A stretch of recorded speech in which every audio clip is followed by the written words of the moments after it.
So welcome to everyone in this afternoon session, the last leg of our journey.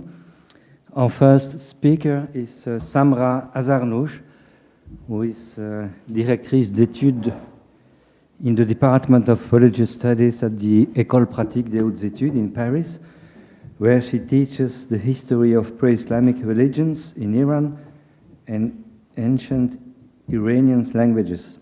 She is also co-director of the Institute for Linguistic Heritage and Diversity. She is a philologist and historian of religions who focuses her work on Zoroastrianism and ancient Iranian culture in late antiquity. We look forward for hearing from you in a paper entitled Zarathustra and the Idols. Thank you so much.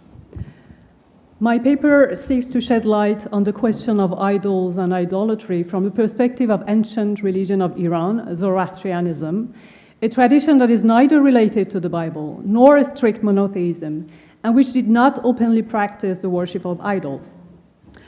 One might therefore ask what the religion of ancient Persia can contribute to the study of idolatry. My task here is not entirely straightforward, for I must address both the specific theme of this conference and provide sufficient background for non-specialists to situate the question of idols within the framework of this particularly distinctive religious tradition. I should therefore thank the organizers for inviting me to undertake this rather challenging task, and for their interest in a tradition often described as the smallest of the great religions in the world, one which remains among the most ancient religious traditions still living and practiced today. In this paper, I will attempt to demonstrate the complex and at times ambiguous relationship that connected a profoundly dualistic theology with the concept of idols over the longue durée. I will analyze the rhetorical strategies and narrative constructions, often framed within mythological narrative, that developed around the destruction of idols. In the second part of my analysis, and it will be short, I will examine how Zoroastrians in the early Islamic period addressed Muslim accusations of nature idolatry by developing a theological framework that moved closer to monotheistic or henotheistic formulations. I venture to hope that the audience today will find it of interest to consider the emic perspective of a religious tradition radically different from those discussed over the past 3 days, and that beyond the evident point of divergence, the analogies, the familiar patterns will emerge with sufficient clarity.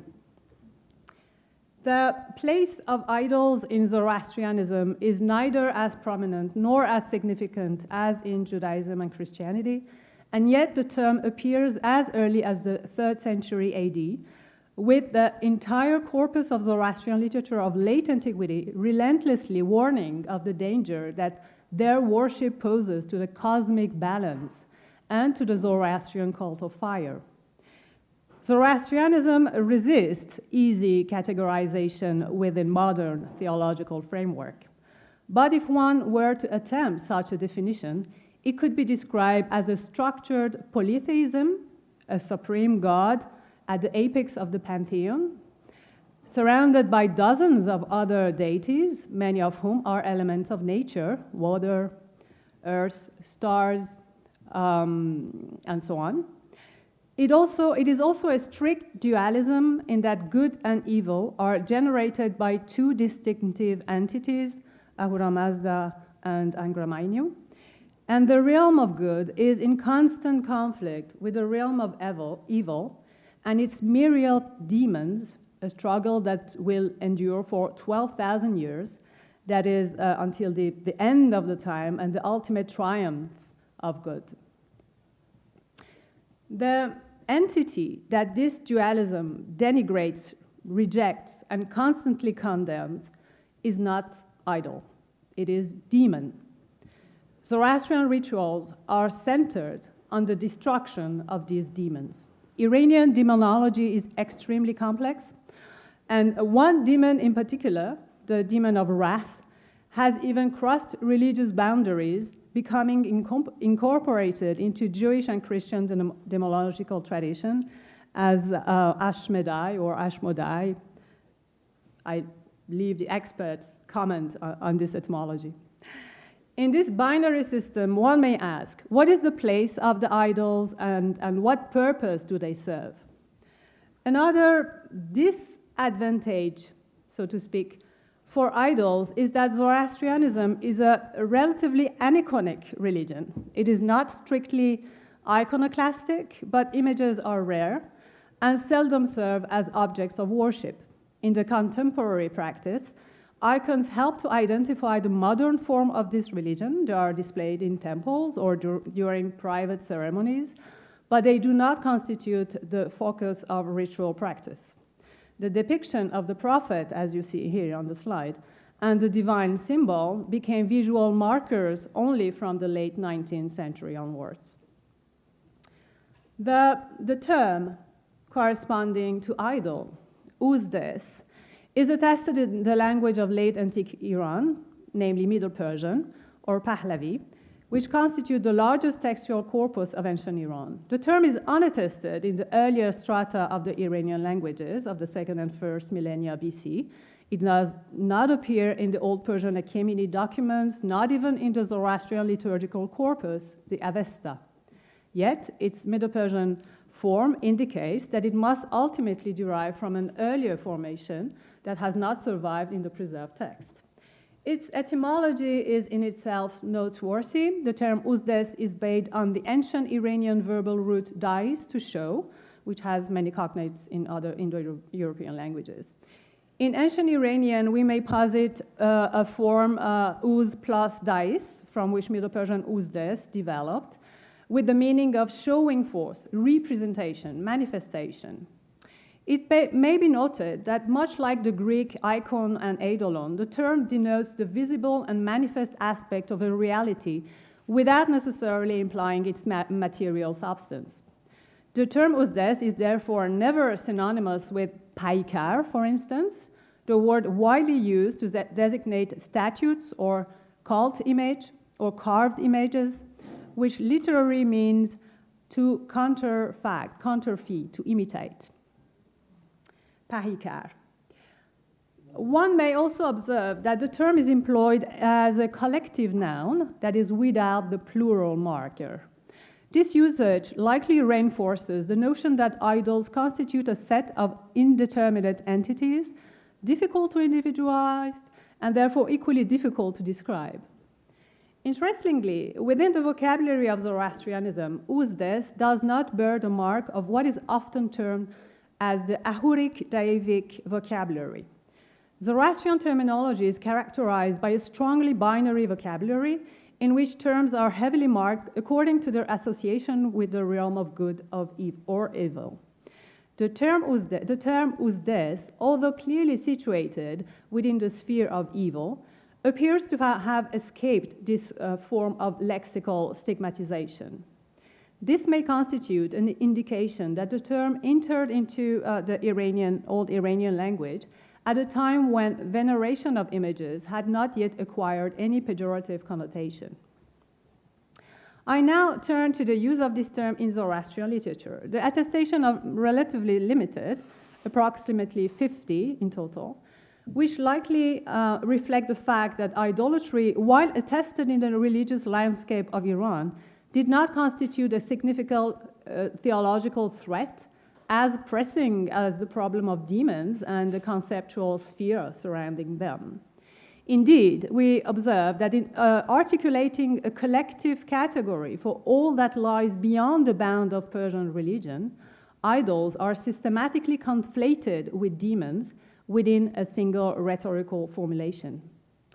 The earliest attestation of the term uzdes appears at the end of the 3rd century AD in a unique context, a long rock inscription left by the Zoroastrian high priest at the court of the Sasanian kings, known as Kartir.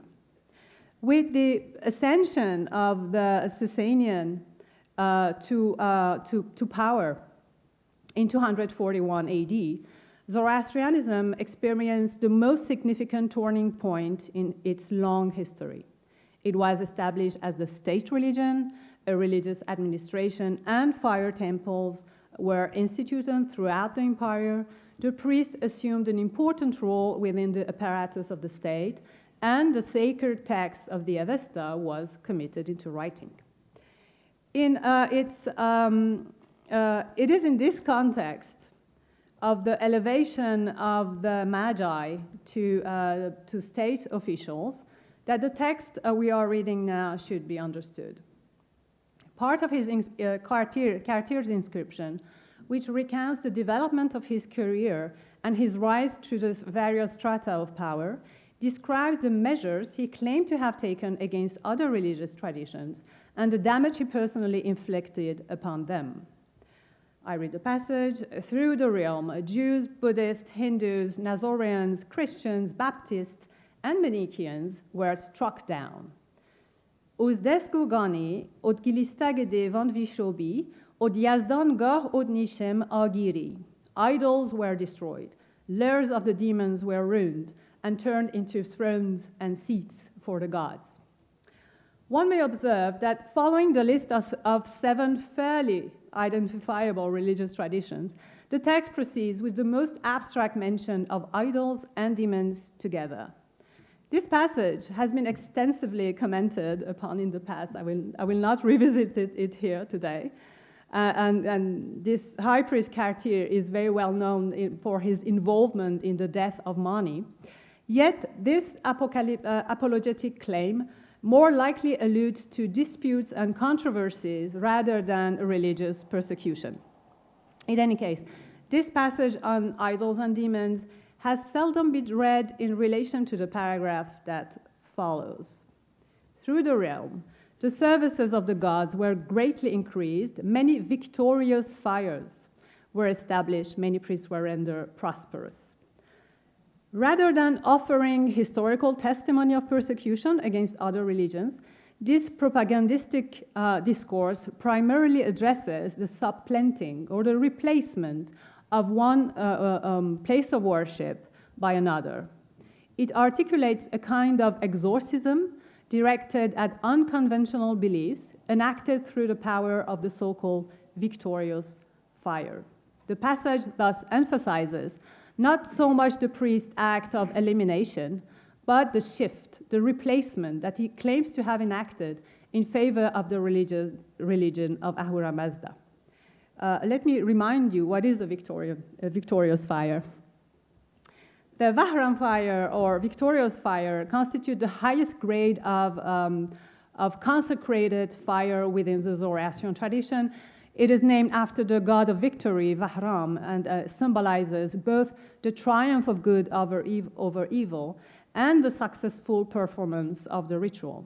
Its consecration requires ceremonies of extraordinary complexity, and once kindled, the fire burns unceasingly. Today, there are 9 major Atash Bahram or Victoria fires still burning, 8 in India and one in Iran. Among the Sasanian, so the late antique Victoria fires of Iran, the most renowned is Adur Gushnasp, which has been subject of extensive archaeological investigation. Evidence indicates that it served both as a site of public pilgrimage and as the private royal fire temple of the Sasanian kings, reflecting the intertwining of ritual devotion and sovereign authority. I shall return to this fire temple later in my presentation, since it is intimately related with the mythological account of idol destruction. The passage of Cartier referencing idols and his particularly precise choice of vocabulary provides highly valuable insights into Zoroastrian conception of worship. Idols were destroyed, pulled out, the lairs or the dwellings of the demons were ruined, disturbed, and turned into throne and seats of the gods. A philological analysis of the verb of this text reveals that the idols are destroyed by being uprooted, by the digging of the ground, and by being extracted. The verb employed is exactly the same root that was used by Achaemenid king Xerxes in his famous Diva inscription, in which he asserts that he destroyed Viakanam, the places of worship of the Diva, or the false god, or the demons, and instead worship Ahura Mazda. This clearly evokes the image of a shrine with a cult statue's foundation literally torn from the ground. The destruction of, this is the Diva inscription, and the verb Viakanam, I destroyed. The destruction of idols is therefore an act of violence. It is neither a prayer, nor a ritual formula, nor any ceremonial rite. Its aim is not simply the removal of the idols and their function within a pagan cult, but the construction of a fire temple upon the very site they once occupied. Let me turn to a brief survey of what the corpus of Zoroastrian texts in Middle Persian can tell us about idols. First, let me begin with a word about the nature of this corpus. Chronologically, it stands very far from inscription of Kirdir, even though it broadly aligns with the same ideological and cosmological framework. It is a body of literature encompassing a variety of literary and religious genres, apologetic, polemic, law, theology, and so on. These texts were more likely codified in the 5th and 6th century AD, although the final phase of their redaction belongs to the 9th century, and our manuscripts are very late, are medieval. Consequently, the criteria that we have to date a particular concept is very difficult. With regards to idols, one notes the almost surprising absence of any sophisticated reflection on their refutation. Idols are never described, are only rarely situated geographically, and the genuine theological problems that they might pose for the Iranian religion are likewise never explicitly articulated. Idolatry is defined as a serious but marginal deviation, in the sense that it is associated either with pagan epochs, with a peripheral region of the Persian Empire, or with both at once. I have selected a number of most significant passages and identified 3 broad themes in which the idols are mentioned. This selection is not exhaustive, but I think it's representative of the place accorded to idols and idolatry in this corpus. So first, idolatry as sin. Like most authors of ancient Near East, Zoroastrian theologians have a marked fondness for compiling lists. Such lists may serve mnemonic, performative, or simply aesthetic purposes. One list that is repeated everywhere is list of sins. Unsurprisingly, these sins largely pertain to the transgression of ritual norms, including murder, idolatry, apostasy, and so on. But one particular enumeration details the 9 peccant acts that offend the earth. The earth means to offend the earth means to harm the great goddess of the earth, Spandarmat.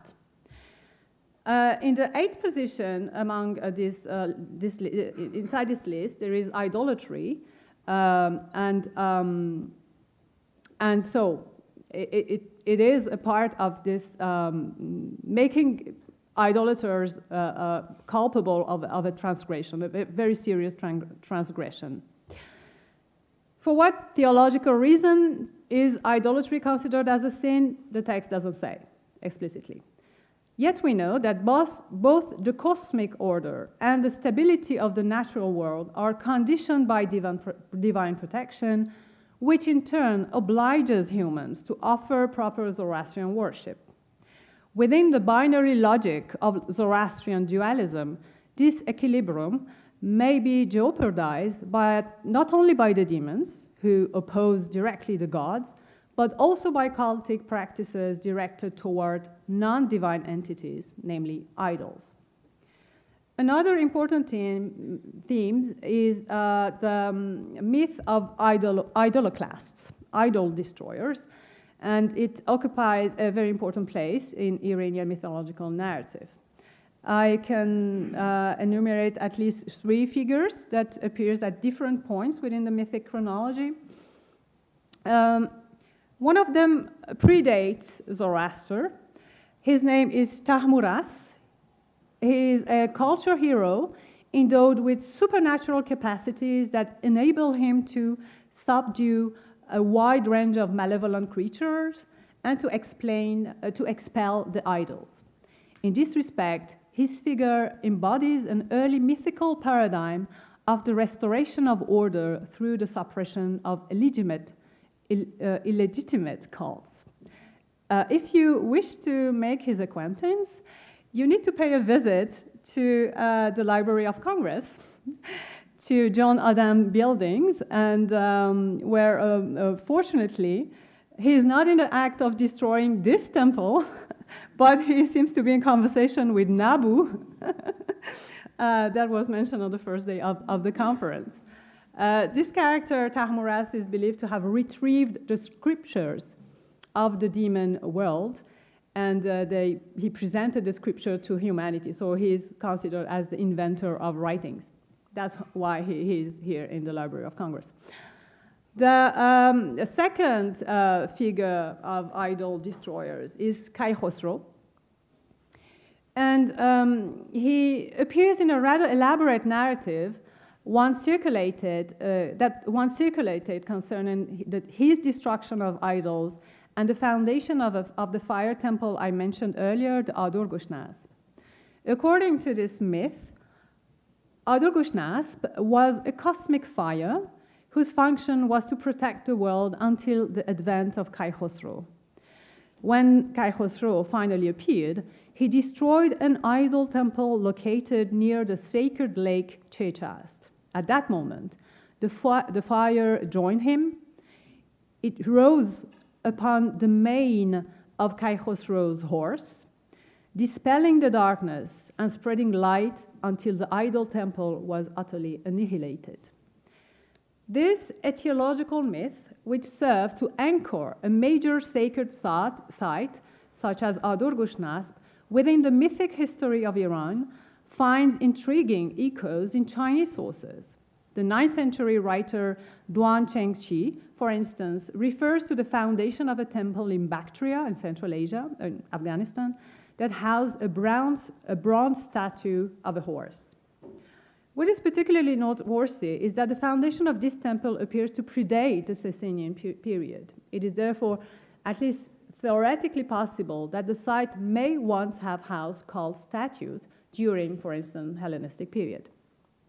The third character I want to present to you is Peshotan, and he belongs to the future. He is counted among the agents of the final renovation, who at the end of the 12th millennia that constitute the history of the world will assist the 3 Messiah, the saviors, in eradicating every last trace of evil and preparing the final triumph of good at the end of time. Let me read this interesting passage from the treatise on cosmology that describe temples of idols at secret places. Within a short time, Peshotan will come forth from Kangdiz, which is a subterranean fortress, accompanied by 150 righteous men. He will raise the temples of idols, which had served as secret places for the worshippers of images. In their place, he will establish the fire, the victorious fire, in its rightful and natural seat. He will proclaim the truth of the Den. Den is a technical term for Zoroastrian tradition, and he will restore it in its purity. This passage, which echoes the pattern of replacing the fire temple with that of victorious fire, perhaps suggests that the temples of idols were perceived as secluded or hidden places, or as sites of mystery cults and initiatory practices of a mystical nature. By the 6th century, this anti-idolatry rhetoric was vigorously mobilized following a major rupture that emerged during the reign of Khosrow I. Confronted with a vast social and religious movement called the Mazdakite movement, which threatened the institutional and social foundation of the empire, This king successfully suppressed the revolt and subsequently presented himself as a champion of Zoroastrianism, a restorer of cosmic order. A text has preserved the list, again a list, of 10 pieces of advice given by this king. His advice is, the general theme of this advice is to firmly establish the true religion, the good religion, that is the term. And one refers to idols.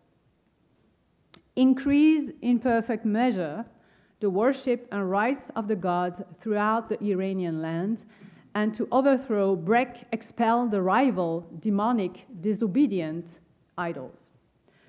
A close reading of these words reveals that breaking idols was not merely a religious or polemical gesture. It constituted a deeply political act akin to the symbolic defense of the Persian Empire.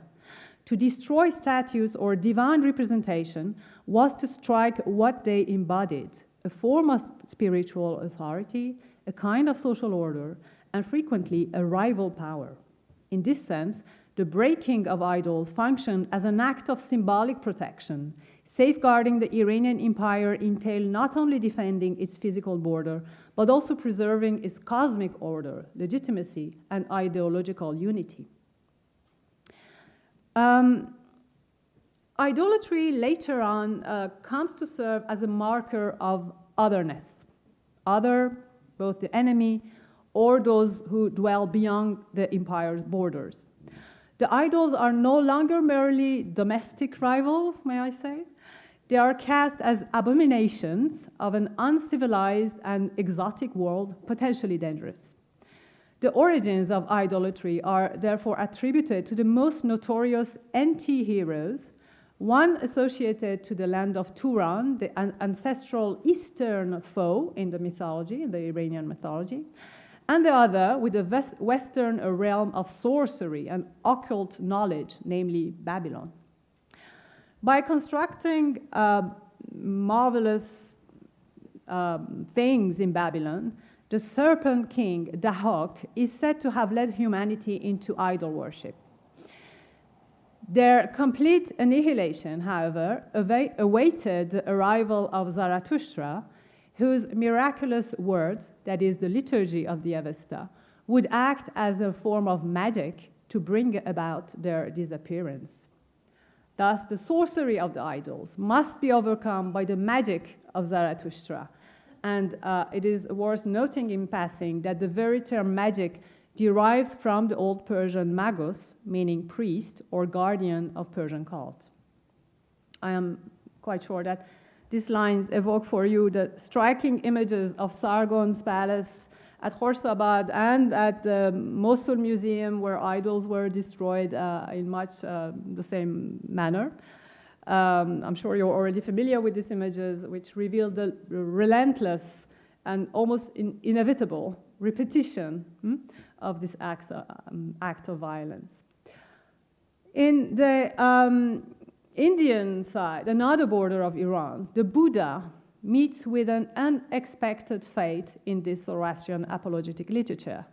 The word Buddha is borrowed into Middle Persian in the form Bud, and according to this text, it is believed that a malevolent spirit takes up residence, it is installed within the statue of the Bodhisattva, so that the Buddha itself comes to be regarded as a demon.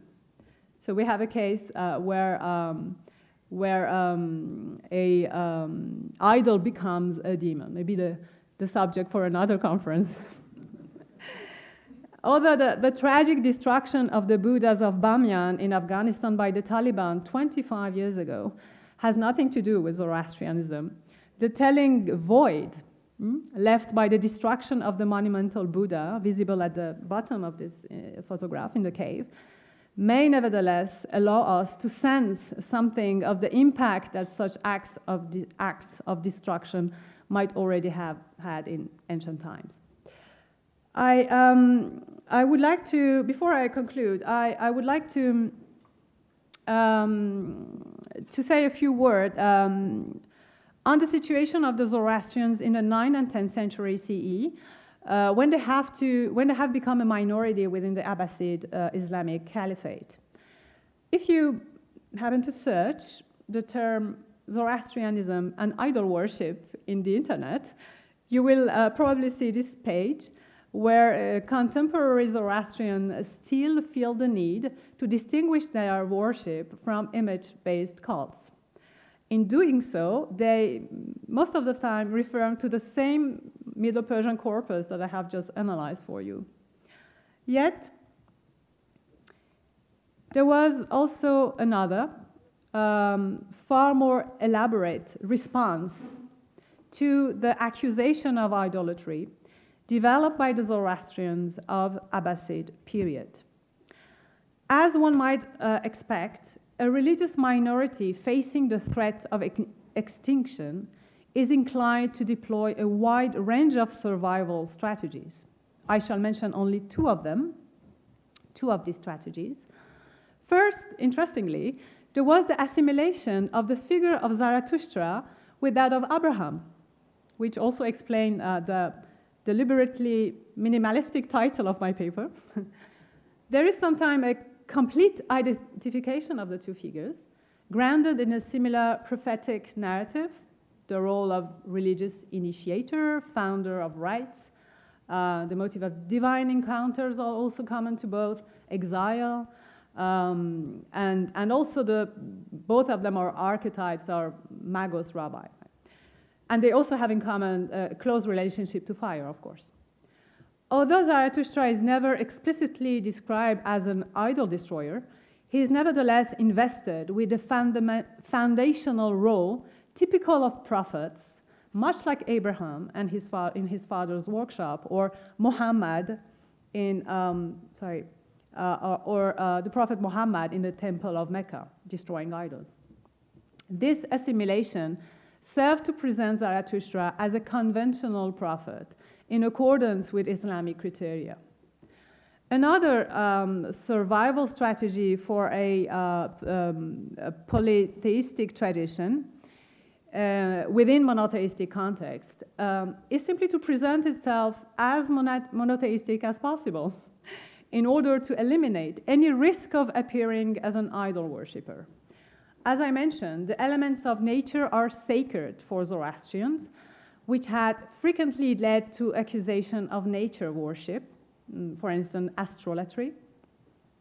And already in classical Greek text, Persians were regarded as worshippers of stars, a perception that also shaped the Greek form of Zarathustra's name, Zoroaster, the golden star. Faced with monotheistic polemicists in disputation sessions, Zoroastrian theologians of the Abbasid period had to develop a sophisticated theological discourse to demonstrate that the elements of nature, subordinate divinities, were not venerated at the same level as the supreme god Ahura Mazda. Rather, they functioned as intermediaries for praise and worship, such as at the end, the prayers of the Zoroastrians were all directed towards one single god and creator, Ahura Mazda. So according to this new discourse, the Zoroastrian deities of nature were degraded to the rank of angel, intermediaries between human and gods, so as to avoid to being assimilated to idols. It can be said that these strategies actually were effective. It worked. Zoroastrians were not placed by any Muslim theologians within the strict category of idolaters. Although they never fully escaped the charge of fire worship, they nonetheless succeeded in avoiding the stigma of idol worship. I thank you for your attention.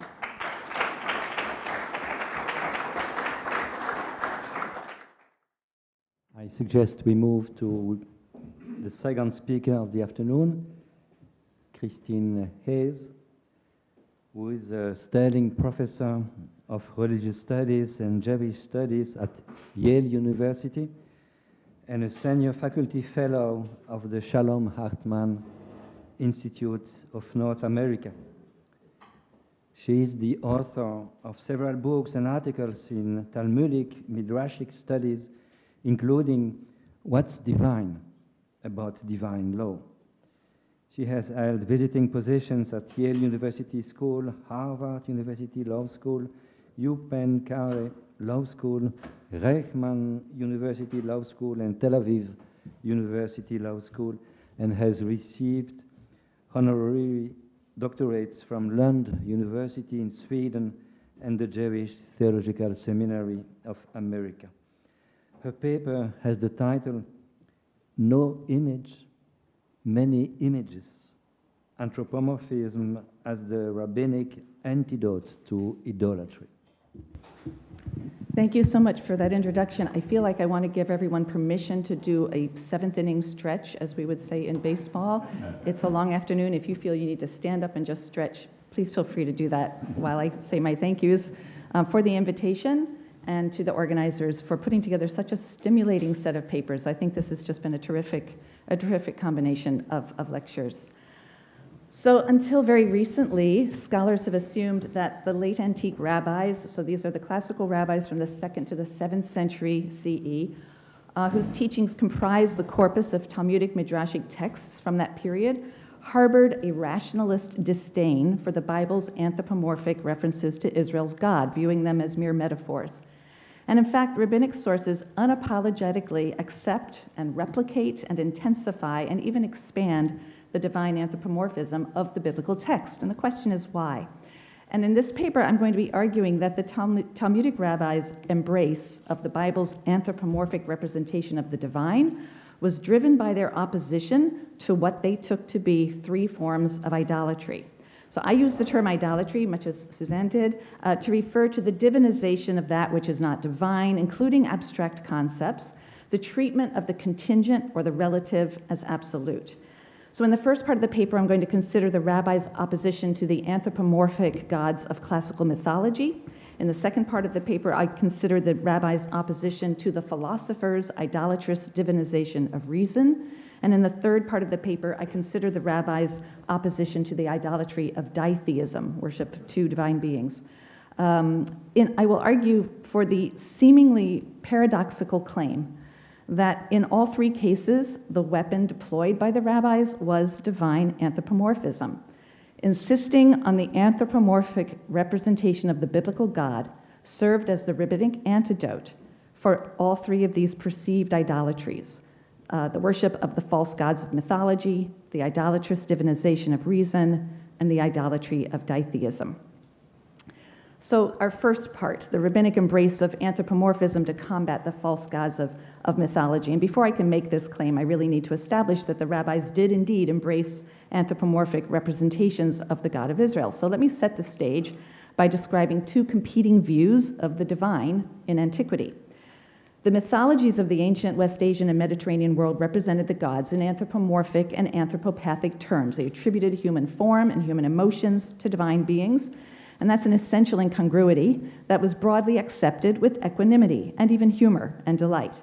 But with the rise of Greek philosophy in the 6th century BCE, divine anthropomorphism came to be perceived as a foolish and even dangerous error.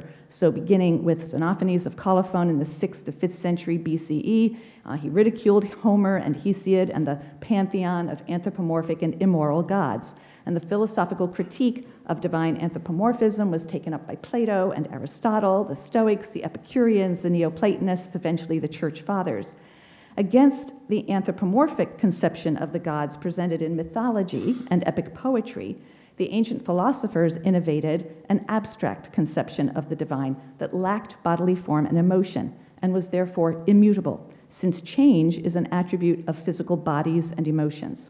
So, of course, those who believed in the traditional gods, to them, the philosophers' innovation of an incorporeal God who was good, just, providential, associated with or characterized by reason, dispassionate, this seemed patently absurd and empirically falsifiable. Just look around the world, it doesn't seem to be providentially governed by a good force. So Jews living in late antiquity were exposed to the conflict between these competing conceptions of the divine in the surrounding culture, the anthropomorphic and the abstract. And choosing sides in this debate was complicated because, as Benjamin Sommer has argued, the biblical God has a body, It's a claim so overwhelmingly well attested in the sources that it is astonishing that it is so regularly denied or dismissed to this day as symbolic. Humans are created in the tselem, the visible image of God, and there's no reason to think that the term tselem in the phrase tselem Elohim, image of God, refers to a non-physical quality such as reason or spirit, since it nowhere else takes such a meaning in the biblical text. The biblical God's body may not be composed of flesh and blood, but he has hands and a face and a back and a form. To see God's body without permission is fatal, but he makes himself visible to humans when and as he chooses. He appears to Ezekiel as a resplendent human likeness, Kitmar'e Adam, a fiery amber, to Daniel as an old man with snow-white hair, to Isaiah as a majestic king in a fulsome robe. He engages in a variety of bodily behaviors. He walks, he savors the smell of sacrifices, he even rests, and he experiences a range of emotions: jealousy, anger, compassion, love, joy, sorrow, and even regret, as in Genesis 6, when he regrets having created humans and brings a flood to destroy them. Nor is the biblical God omniscient and omnipotent, for the simple reason that humans have free will, as they discover by exercising it in Genesis 3.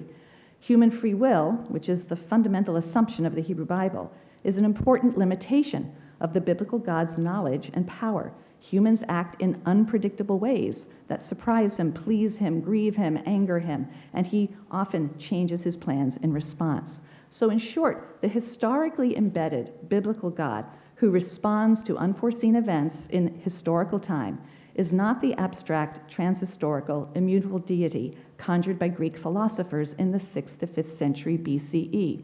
So when Jews in the Hellenistic period encountered the philosophical conception of the divine and its critique of the anthropomorphic gods of mythology, they found themselves in a complicated position.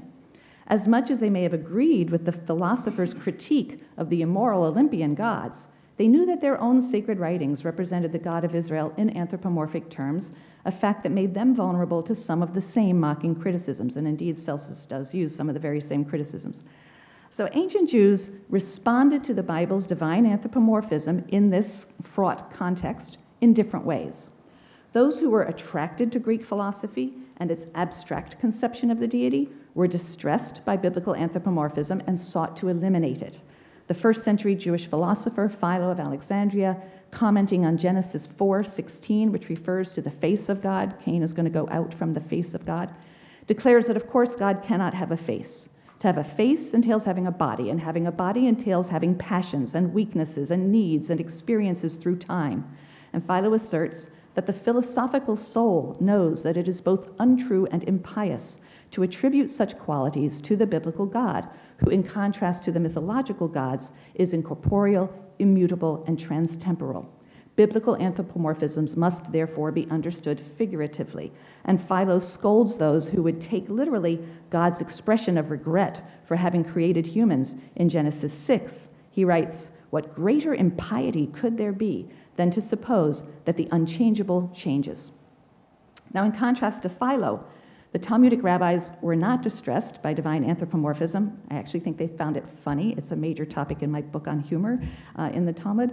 But while Philo condemned those who would take biblical anthropomorphisms in their plain sense, we have a rabbinic statement in Breshit Rabbah, Genesis Rabbah, 4th century text, which praises the biblical prophets for comparing God to a man.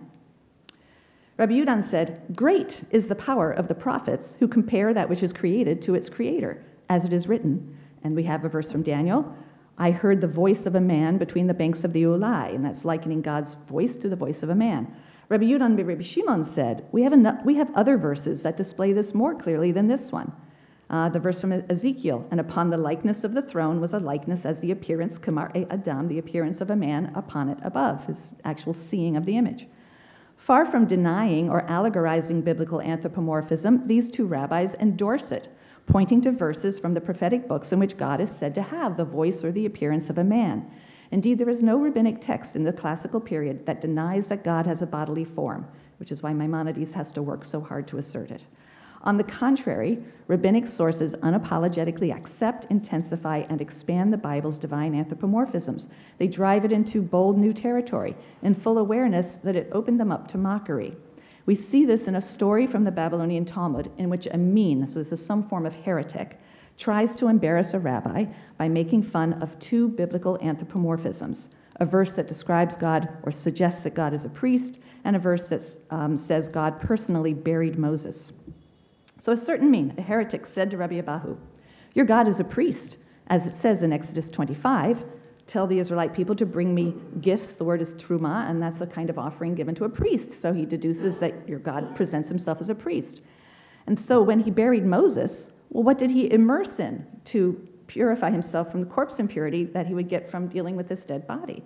And if you would say he immersed in water, well, read Isaiah 40, which says God measures the waters in the hollow of his hand, right? So this philosophically inclined heretic is setting a trap for Rabbi Abahu. He takes two verses to their logical extreme to generate a ridiculous question. If God is a priest, as suggested by Exodus 25, and if God buried Moses in Deuteronomy 34, then not only did he violate the prohibition of priests handling corpses, but also he contracted corpse impurity. And since there's no body of water large enough for him to immerse in, as we know from Isaiah, because he holds all the waters of the world in his hand, then he must still be impure. Your God is impure.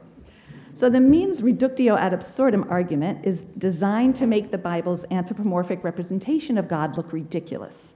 But Rabbi Abahu is ready with a response. He said to him, "He immersed in fire, as it is written in Isaiah, see, God is coming with or in fire, ba, right? It's ki hine Adonai ba-ish yavo, he comes in fire." The mean asked, "But does immersion in fire occur? Is that a thing, right? Can you do that?" And Rabbi Abahu said, on the contrary, the archetypical immersion is in fire, as we know from Numbers 31, where they say any article that can withstand fire, these you shall pass through fire and they shall be pure, and anything that cannot withstand fire, you pass through water, right? So Rabbi Abahu is not embarrassed by the biblical anthropomorphism mocked by the mean. He does not rebuke the mean for his literal understanding of the verses as Philo would have done. He does not answer apologetically by offering an allegorical interpretation as Philo would have done. God is only represented as a priest. He's not really a priest. He can't be defiled. He didn't really bury Moses. And instead, he accepts the mean's mocking premise, and then he doubles down on the anthropomorphism by extending the mean's hyperliteral logic. God did indeed bury Moses. God was indeed defiled by corpse impurity that he then removed by fire, which is, after all, the paradigmatic form of immersion. But Rabbi Abahu's point is this: Israel's God may resemble the mythological gods in having a bodily form and emotions, but he couldn't be more different from them in character, as this story reveals. Unlike the feckless and immoral gods that populate the mythologies of the rabbi's neighbors and are indifferent and often hostile to humans, the God of Israel is a faithful and benevolent deity who loves his creatures so much so that he's willing to defile his own holiness to give his loyal servant Moses the burial he deserved.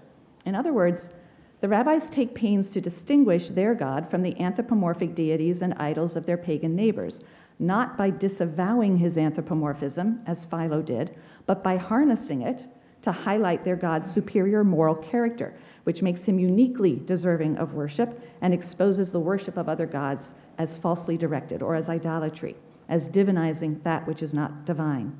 The rabbis employ this strategy in the next two texts. The context here is a discussion of Exodus 15:11, who is like you among the gods, mi kamocha be'elim Adonai, O Lord. And to answer this question, our Midrash, this dates to the 3rd century, adduces Psalm 115, which we've already seen this week as well. This psalm is a natural choice because this psalm mocks the lifeless idols of the nations in verse 4, who are the work of human hands. The impotent idols have mouths that can't speak, eyes that cannot see, ears that cannot hear, noses that cannot smell, hands that cannot touch, feet that cannot walk, throats that cannot speak, and so on. One might think that by mocking the anthropomorphic statues worshipped by idolaters, the psalm endorses an abstract conception of Israel's God. But this is not the way the Midrash reads the psalm. Who is like you among the gods, O Lord? Who is like you among those who are called gods by others, and in whom there is no reality, and of whom it is said in Psalm 115, they have mouths but cannot speak, etc. We always have to assume when the rabbis cite a verse, they've got the whole thing in their heads. These have mouths but cannot speak, but he who spoke and the world was formed is not so. Rather, he can say two things in one speech act, which is impossible for humans. As it is said in the Psalm 62, God spoke once, twice we have heard this, etc. We won't go through the other proof texts. We have a second midrash also that goes even further, citing verses to show not only that God's mouth speaks, but also that his eyes see, his nose smells, his hands feel, his feet walk. So together, these two midrashim offer an astonishing critique. They don't ridicule the nations for their anthropomorphic representation of their gods, as Philo or another philosophical critic might. On the contrary, the Midrash declares that Israel's God has the same anthropomorphic features, and yet a vast gulf separates the lifeless statues of the pagans from the living God of Israel, whose mouth speaks and creates the cosmos, whose eyes take in the entire world, whose nose savors the sacrifices of his people, and more. Remarkably, idolaters are faulted not for the anthropomorphic conception of their deity, but for an inferior and ludicrous form of anthropomorphism. These passages polemicize against false gods not by touting the abstract character of the true God of Israel, as Philo would have done, but by harnessing that God's anthropomorphic features to underscore his unique character. Turning to the second part of my paper, the rabbinic embrace of anthropomorphism to combat the divinization of reason. So the rabbis objected not only to what they saw as the immoral and feckless gods of the poets, they also objected to the abstract God of the philosophers. In their eyes, the philosophers were also guilty of idolatry, but the idolatry of the philosophers consisted in the divinization of reason, or logos. The divinization of reason was the invention of Greek philosophers again, many centuries earlier. Now, there was, of course, substantial disagreement among the various philosophical schools on the precise nature of the divine, and I'm going to be collapsing things horribly, and I apologize to all the classicists. But for all of their differences, the major schools of ancient philosophy either viewed reason as intrinsically linked to the divine, or they divinized reason itself. So for Plato, the highest principle ordering the cosmos was nous, a cosmic mind, or reason. He viewed the rational part of the human soul, which allows an apprehension of the eternal forms and the divine world soul, as the divine element within us. For Aristotle, the exercise of human reason leads to knowledge of the divine, of the true God, an impersonal first cause or prime mover, which is eternal and immutable intellect or intelligence. But it was the Stoic approach to the divinization of reason that would be especially consequential for the West in general. They broke with an older Greek tradition that viewed nature as chaotic, and the Stoics made the startling claim that eternal nature was actually coextensive with the divine and that it was governed by an inherent reason, or logos. This was a shocking idea, and that was also divine. So this transhistorical and immutable divine logos was the divine law of nature, or divine law, and it was the guide to eternal and immutable truths. Well, the rabbinic sages rejected the Stoic divinization of nature and of reason as a form of idolatry that absolutizes that which is not God, both nature and reason. They rejected Stoic claims of a monistic and immutable truth accessible through reason, because that too absolutizes that which is not God, truth. God may be true, but that doesn't mean that truth is God. And they rejected the Stoic elevation of reason as the immutable divine law, asserting instead that divine law is a text, a body of normative instruction authored by a personal deity and given to the Israelites at Mount Sinai. This law is grounded not in reason, but in the divine being's sovereign will. And like its divine author, it is not static and immutable, it is dynamic and responsive and continually evolving. So to combat the Stoic identification of the divine with immutable reason, the rabbis once again harnessed divine anthropomorphism. For as Philo readily admitted, to possess a body and to experience emotions entails change through time, mutability. Thus, against the Stoic characterization of the divine as incorporeal, immutable, transhistorical reason, the rabbis doubled down on the Hebrew Bible's anthropomorphic portrayal of God. This God, depicted in hundreds of rabbinic texts that are, not coincidentally, decidedly humorous, possesses a bodily form, he experiences robust emotions, he is historically embedded, and he is mutable. He interacts with humans in historical time, as in the Bible where he brought a flood and redeemed his people from Egypt and gave them a Torah at a place called Sinai and guided them to a promised land. He continues to respond to the freely chosen and unpredictable acts of humans in historical time. So a God who acts in the contingent realm of history cannot be identified with static immutable reason. Therefore, to deify reason must be idolatry. I have more to say about some of their images, but I want to turn to the third part of the paper before I come back to say a little bit about the nature of these many different rabbinic representations or images of God. So the third and final part of my paper on the rabbinic embrace of anthropomorphism to combat ditheism. So I've argued that the rabbis harnessed divine anthropomorphism to combat what they perceived to be the false gods of mythology, to combat what they perceived to be the idolatrous deification of reason by the philosophers. And now I want to show you that they also harnessed anthropomorphism to combat the idolatry of ditheism. So this is a little complicated, and I hope everyone's awake enough to follow me. Rationalists who wanted to identify the abstract deity of the philosophers with the biblical God, who is just very different, such as the Jewish philosopher Philo and several early church fathers and so on, they were troubled by two scriptural phenomena. The first is the statement in Genesis 1:26-27 that humans were created in the image of God. Makes it hard to say God doesn't have an image. The second phenomenon that was troubling was God's self-manifestation in various human forms as reported in the Bible, the biblical theophanies. So the creation of humans in the divine image, the frequent theophanies in the Bible, these contradict the philosophical claim that God lacks a form and is invisible, incorporeal, and immutable. So to solve this conundrum, some ancient Jews posited a second divine being who did possess a visible but still incorporeal form, not a flesh and blood form.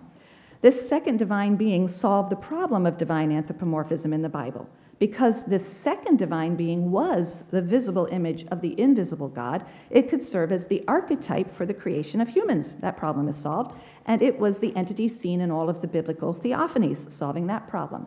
So, Philo posited a second deity, the visible image of the invisible God, that was the archetype for the creation of humans. He writes, "Nothing mortal can be made in the likeness of the Most High One and Father of the universe, but only in that of," meaning only in the likeness of, "the second God, who is his Logos," Deuteros Theos, the second God.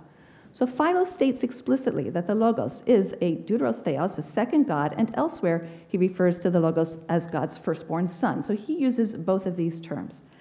Philo's Logos theology is but one articulation of a widespread Hellenistic Jewish tradition that arose prior to the time of the rabbis. Now, if the Logos is the archetype for the creation of humans in Genesis 1:26-27, then it must have existed at an early stage of creation, and it must be alluded to somewhere in the creation account. Ancient Jewish exegetes reading scripture in Greek, so Hellenized Jewish thinkers, they read Genesis 1:3, which describes the creation of light on the first day as pointing to the appearance of a light-filled primordial anthropos. According to April DeConnick, this reading of Genesis 1:3 was likely inspired by a pun in the Greek translation of the verse. God said, "Let there be phos," right? Let there be light, and phos came into being.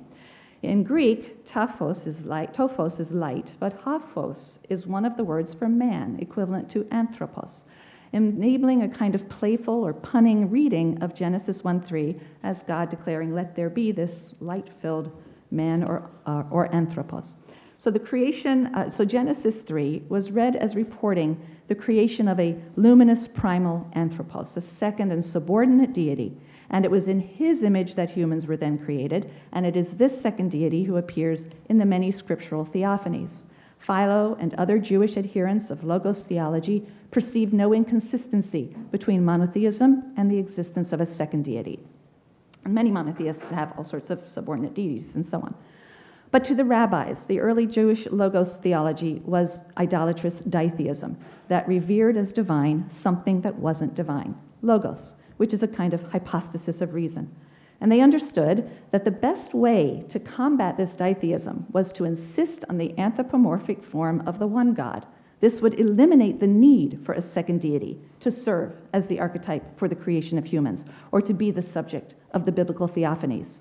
And so classical rabbinic sources from the 2nd to the 7th centuries not only made no apology for biblical anthropomorphism, but they insisted that the image of God in Genesis 1:26-27 is a reference to the biblical God's own visible image and not that of a divine logos. This led them to the conclusion that the image of God in humans is located in the body, not in the rational soul, as Philo and many church fathers had determined. Being created in the image of God means that the human body reflects the divine body. And this is why the first century sage Hillel could claim that he's fulfilling a commandment by washing in the bathhouse. His disciples ask him, what commandment are you fulfilling? He says, I'm going off to the bathroom, I'm going to wash in the bathhouse. And he can claim this is fulfilling a commandment, for if those who polish the statues of kings in their theaters and circuses are paid and raised up among the great men of the empire, then for us who are created in the image and the likeness, how much the more so will be rewarded for polishing the image. So by affirming a visible and anthropomorphic God who appears directly in biblical theophanies and whose own image served as the archetype for the creation of humans, the rabbis eliminated the need for a logos and the unacceptable ditheism that, in their view, it engendered. Because they believed that the philosophical rejection of divine anthropomorphism, as Philo had done, because they believed that that leads inevitably to the assertion of two divine powers, right? Then the rabbis will associate heresy, or minut, not only with the belief in two powers, but also with the rejection of divine anthropomorphism. And this point has, I think, gone unnoticed in the scholarly literature. It explains why Talmudic stories in which minim heretics assert the existence of two powers in heaven sometimes appear alongside stories in which these minim are mocking biblical anthropomorphism. Indeed, the story that we read earlier of the heretic who mocked the representation of God as a priest, defiling himself by burying Moses, it's found alongside stories in which minim are asserting that there are two powers in heaven. In the rabbinic mind, these two ideas are connected. If you reject anthropomorphism of the biblical God, you have to assert a second divine entity to appear in the theophanies and to serve as a template for the creation of humans. And that's unacceptable to them. So the connection between anthropomorphism and the rejection of idolatrous ditheism is explicit in another passage from the same text we looked at before, a 3rd century work, the Mechilta. And this passage draws attention to the great diversity of forms assumed by God in his various theophanies throughout Scripture. It cites various verses in which God appears as a mighty hero during battle. He appears as an old man full of mercy elsewhere, and so on. So it lists all of these different ways that God appears. And then the Midrash asks, why does God show himself in these diverse forms? And the answer is, so as not to give the nations of the world an opportunity to say that there are two powers. Scripture declares, I am the Lord your God, to indicate that it is I in Egypt, I at the sea, I at Sinai, I in the past, I in the future, I in this world, I in the world to come. As it is said, I'm going to skip the proof texts. But the Midrash is explicitly rejecting any attempt by, they say, the nations of the world to outsource the biblical theophanies to a second heavenly being. It is God himself who possesses a visible form, not some other divine power or logos. And God makes this clear when he states in Exodus 20, verse 1, that he and he alone is Israel's God, by which he means that he and he alone is the subject of all of these theophanies, past, present, and future. And this Midrash reflects a view of divine anthropomorphism, and indeed, the generation of many anthropomorphic divine images as the first line of defense against ditheism, which I think is kind of paradoxical, right? Many images is the way to defend against ditheism. God is capable of representing himself in all of the ways we see in Scripture. But the rabbis' anthropomorphism differs from the Bible's. And here I'm just returning now to pick up an idea I had to drop when we were looking at our second point. To say something about the nature of the anthropomorphic representations that are created by the rabbis. Most of the Bible's anthropomorphic representations or images of God maintain a respectful and hierarchical relationship between God and Israel. God is a king, he's a warrior, he's a wise elder, he's a protector, he's a merciful overlord, he's a devoted, if sometimes overjealous, spouse, he's a just judge, he's a redeemer. The rabbis continue to use these strong images, but they also introduce a slew of entirely new anthropomorphic images that destabilize the hierarchy, that place God in a humble, often subservient, and even undignified position. Sometimes he's an incompetent bureaucrat. And God carries a torch before his people, like a father carrying a torch before his son. He provides physical service to Jacob like a slave. He braids Eve's hair in preparation for her marriage to Adam. He serves as Adam's best man. In other rabbinic texts, God is said to put on a prayer shawl to teach Moses how to go through the prayer service. He rolls up his sleeves to demonstrate how ritual slaughter is to be carried out, or how the menorah is to be forged. Even bolder anthropomorphisms drive home God's devotion to Israel. The rabbis tell us that when Israel suffers, God's head and arm ache. When the Israelites are enslaved in Egypt, or exiled to Babylon, or held captive by Rome, God is enslaved and exiled and held captive alongside them. And when Israel returns from exile, the divine presence, the Shekhinah, will return too. In one Talmudic discussion, God is even said to pray, pleading with himself to have mercy on his people. So as Moshe Halbertal has noted, these bold anthropomorphisms of a subservient and even vulnerable deity are still fundamentally positive because they attest to God's goodness, his fidelity, his extraordinary bond with Israel. They portray a co-passionate God, not compassionate, but co-passionate God, who loves his people so fully and faithfully that he's willing to humble himself in service to them, or to set aside strict justice for mercy and to forgive their sins, to suffer with them in exile, and even to undergo judgment for his treatment of them. However, we should note that the rabbinic shift to anthropomorphisms that highlight God's willing self-abasement for Israel's sake was likely informed by and entangled with competing Christian claims of self-sacrifice on the part of the Christian second deity. In the New Testament, Jesus is described as foregoing his own divine privilege for the sake of humankind. Indeed, in his letter to the Philippians, Paul writes that Jesus did not consider equality with God something to be used to his own advantage. Rather, he made himself nothing by taking the very form of a servant, as many rabbinic stories about God portray him as taking the form of a servant. Being made in human likeness and being found in appearance as a man, he humbled himself by becoming obedient to death, even death on a cross. As in Hellenistic Jewish logos theology, Paul attributes anthropomorphic qualities, but to the divine Son rather than the divine Father. And this allows Paul to drive his anthropomorphism to a shockingly literal extreme without impinging upon the incorporeal character of the primary deity. So Jesus can be represented as taking on more than the form and the emotions of a human. He's represented as taking on an actual flesh and blood body, abasing himself like a humble servant and even dying obediently on the cross. This text is an important background and instructive contrast to the rabbinic approach to divine anthropomorphism. The rabbis would have viewed this attempt to preserve the incorporeality of the Father by quite literally anthropomorphizing the divine Son as coming at a steep cost. It compromised the bedrock principle of monotheism, and it blurred the bright line distinction between the human and the divine, which they would have seen as idolatry, the divinization of that which is, by definition, not divine, a human. By embracing the Bible's divine anthropomorphism rather than avoiding it, the rabbis simultaneously affirmed a single deity and confirmed his character as a dynamic living presence that cannot be reduced to a single static attribute, reason, truth, or anything else, a deity that enjoys an unmediated personal relationship with the people to whom he's devoted without erasing the vital distinction between the divine and the human. So to summarize, I've argued that the rabbis harnessed anthropomorphism to generate characterizations of the biblical God in conscious opposition to both the false anthropomorphic gods of the poets and the idolatrous abstract God of the philosophers. Against the mythological conception of the gods, rabbinic sources use anthropomorphism to differentiate their deity from the hypersexual, corrupt, quarrelsome gods of their neighbors, and against the immutable, rational God of the philosophers, they present an anthropomorphic and mutable God who acts in contingent history and who cannot be reduced to reason.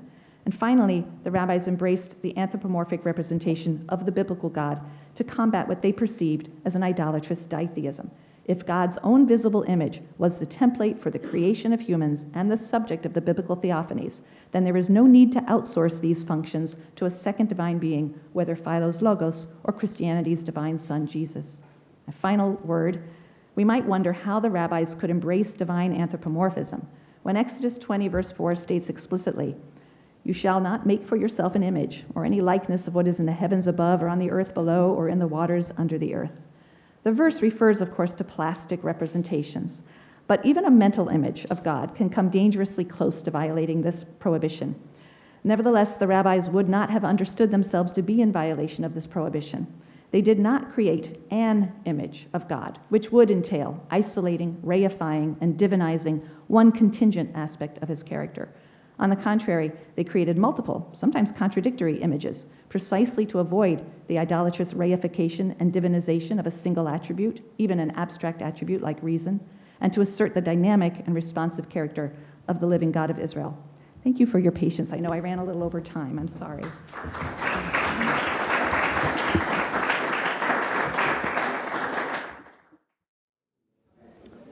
So welcome back to our shrine, which is not idolatry. The third speaker this evening is Muriel Debier. Muriel Debier is professor at the École pratique des hautes études and a senior member of the Institut Universitaire de France in Paris. She is a specialist of Syriac studies. She has published recently Alexandre le Grand en Syriac, Maître des lieux, des savoirs et des temps, and together with Françoise Briquel-Châtonnet, The Syriac World in Search of a Forgotten Christianity. We look forward for hearing from you in a paper entitled The Fall of Idols, a Syriac interpretation of idolatry by Jacob of Serugh. Thank you. Thank you very much for the presentation, and thank you to the organizers for including Syriac Christianity in that reflection on idolatry, which wasn't something obvious. So it's a good occasion for me to talk about an author who is little known, Jacob of Serugh. As we saw during these 3 days, idolatry is not inherent, but a construct that emerged alongside Jewish strict monotheism, which saw Yahweh as the one true God who demanded exclusive worship and devotion. It was based on the idea of contrasting the variety of traditional gods, which were dismissed as false, with the uniqueness of the one true God, Adonai Echad. We could imagine that the concept is less operative in polytheistic societies, where the gods of different groups coexisted and were either rejected or adopted according to these groups' needs. Yet, as we saw with Zoroastrianism, idolatry was weaponized against the gods of others, who are distinguished from those practicing the official cult adopted by a state. It was not so much uniqueness as exclusivity that created idolatry. The idea that only the god of one specific people or group deserved to be called the true God and to have a legitimate cult. In the context of Judaism, this God's uniqueness is characterized by the absence of a personal name, yet the power of this unpronounceable name. The true God is defined by its disembodiment as opposed to the statues and images of other gods. By contrast, idolatry can be defined as the worship of gods incarnated in physical representations, designated by their own names. The materiality of a traditional god, the fragility of matter, and human agency are in opposition to the existence of a living, eternal God who created the material world and its living beings.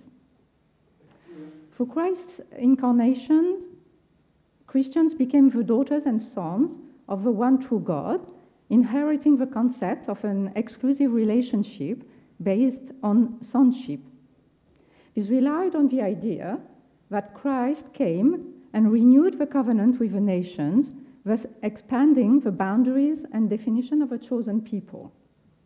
The incarnation of Christ made it possible to depict his human nature, if not his divinity, changing the status of religious images. Heated discussions about Christian images and icons, however, reveal a fear that they will be worshipped and adored as such. The uneasiness of some Christians is evident in the promotion of so-called akeiropoieton icons, that is, images not made by human hands. Icons rather than simple images, icons in the sense of sacred images, took a central place in a reframed understanding of idolatry. Toward the end of the 6th and in the 7th century, icons became the object of an officially encouraged cult in the Byzantine Church, often implying a superstitious belief in their animation. The defenders of the use of icons insisted on the symbolic nature of images and on the dignity of created matter. Neither iconoclasm nor iconodualism were issues in churches belonging to the Syriac tradition, where the status of images was quite different, and where there was no such cult of icons as in Greek Orthodoxy and in Melkite churches, for instance. Mental images created by words, and here we have an echo of the presentations we had yesterday about the Platonic conception of images and its links with words, but also what we had this morning about the Gospel of John. Mental images created by words in the mind of hearers is central in the Syriac tradition. Anthropomorphic images created by the use of words, usually applied to human beings, are presented by Ephraim, a 4th century Syriac poet and theologian, as a means of bridging the ontological gap between human beings and God, who is unknowable without those images. So mental images created by Melta in Syriac, Logos in Greek, and of course the Logos with a majuscule, as in John's Gospel, Christ, are a better means to get an access to the divine than mere representations. We have seen also that idolatry should be understood diachronically, given that the concept has evolved over time. It should also be considered in the context of various religious and cultural environments. And that is why I would like to introduce you to one conception of idolatry in a still little known form of Christianity outside the circle of specialists, Syriac Christianity. We will thus come full circle from the beginning of the conference, which opened with the ancient Mesopotamian gods.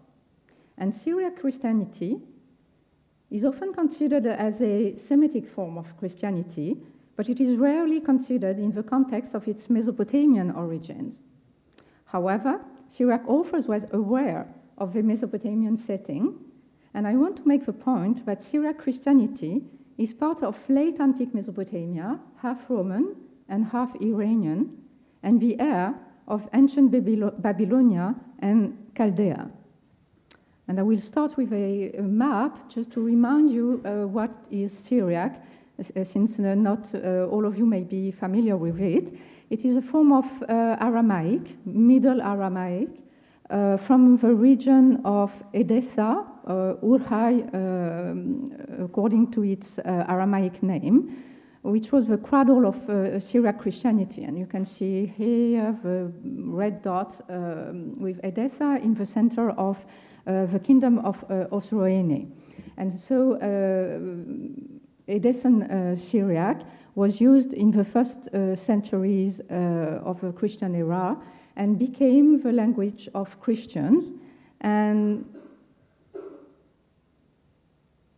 with missionaries, was used as a liturgical language, but also as a cultural language from Western to Eastern Asia, along the maritime and terrestrial routes of commerce. So here you have a map of the largest extension of Syriac churches, with a special mention of churches also in India.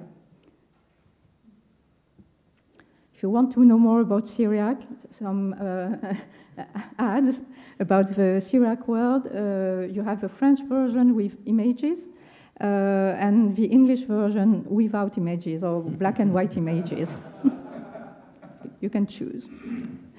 And here is an image of the provinces of the Roman and Sasanian Empire in late antiquity, the very regions where the Syriac churches were embedded, and you can see that here you have, you can see the, no, cannot see the, you can see Osroene, Mesopotamia, and Syria in the west, and the western provinces of the Iranian Empire between the Tigris and Euphrates, where most of the Syriac communities were situated at the time. And so we do have here a Mesopotamian form of Christianity because of the geographical situation, but also because a number of cultural elements actually survived from the Babylonian period to late antiquity. More and more research on that ground. And since we're talking about idolatry, I would like to show you a few images of the gods found in the region of Edessa. You have here the sun god, an image of the Babylonian sun and moon of, on one stela. Those were found in Edessa, which shows you the stratification of cults in the region. We also have Roman and Greek gods represented here on a mosaic, where the main god on the right here is called, according to it, is called in Aramaic, in Syriac, Maralahe, the chief god, and he's Zeus, and on his right you can see the goddess Hera, and the name is written in Syriac. So you can see here the hybridity of cults in the region. And of course Christianity became the major religion from probably the 3rd century on. And here you have another mosaic which was found in Edessa, which is interpreted as being a representation of Christ. I won't talk today about this question, but it's a way of showing that images of Christ were supposedly produced in the region. And then after the 7th century, Edessa also became an important town for Muslims because a tradition developed according to which Abraham, on his way to Haran, actually stopped in Edessa in a cave that you can see here. And so Muslims from Turkey and many other Muslim countries come to Edessa in order to worship in Abraham's cave and in the pools of the city, which you see on the left. You can see when the water is clear, the fish is left by Abraham. So you can see that the city was important for many different religions. And so when Jacob of Serugh speaks about idols, he was aware of the existence of those gods. I will come back very soon to that. You should keep in mind that Syriac is supposedly the language of paradise, the language spoken by God and Adam in paradise. So it may be useful to learn a little bit of Syriac. And as you will see, Satan also speaks Syriac in Jacob's memory. So even if you end up in hell, it might be useful. I'm just saying. So Jacob of Serugh is a poet and theologian who lived at the end of the 5th, beginning of the 6th century, after the Council of Chalcedon, and he is himself a non-Chalcedonian and anti-Chalcedonian even at times. So he was called the flute of the Holy Spirit, or the harp of the church, meaning that he was recognized as a very important poet in the Serugh churches. He supposedly composed over 763 memory.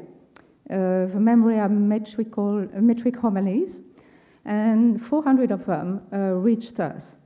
70 of them were published, edited only 5 or 6 years ago, meaning that we knew only part of his production. Those 400 are now what we know from the manuscript, so there are very little chances that more emerge. Maybe one here or there, but the corpus is more or less complete.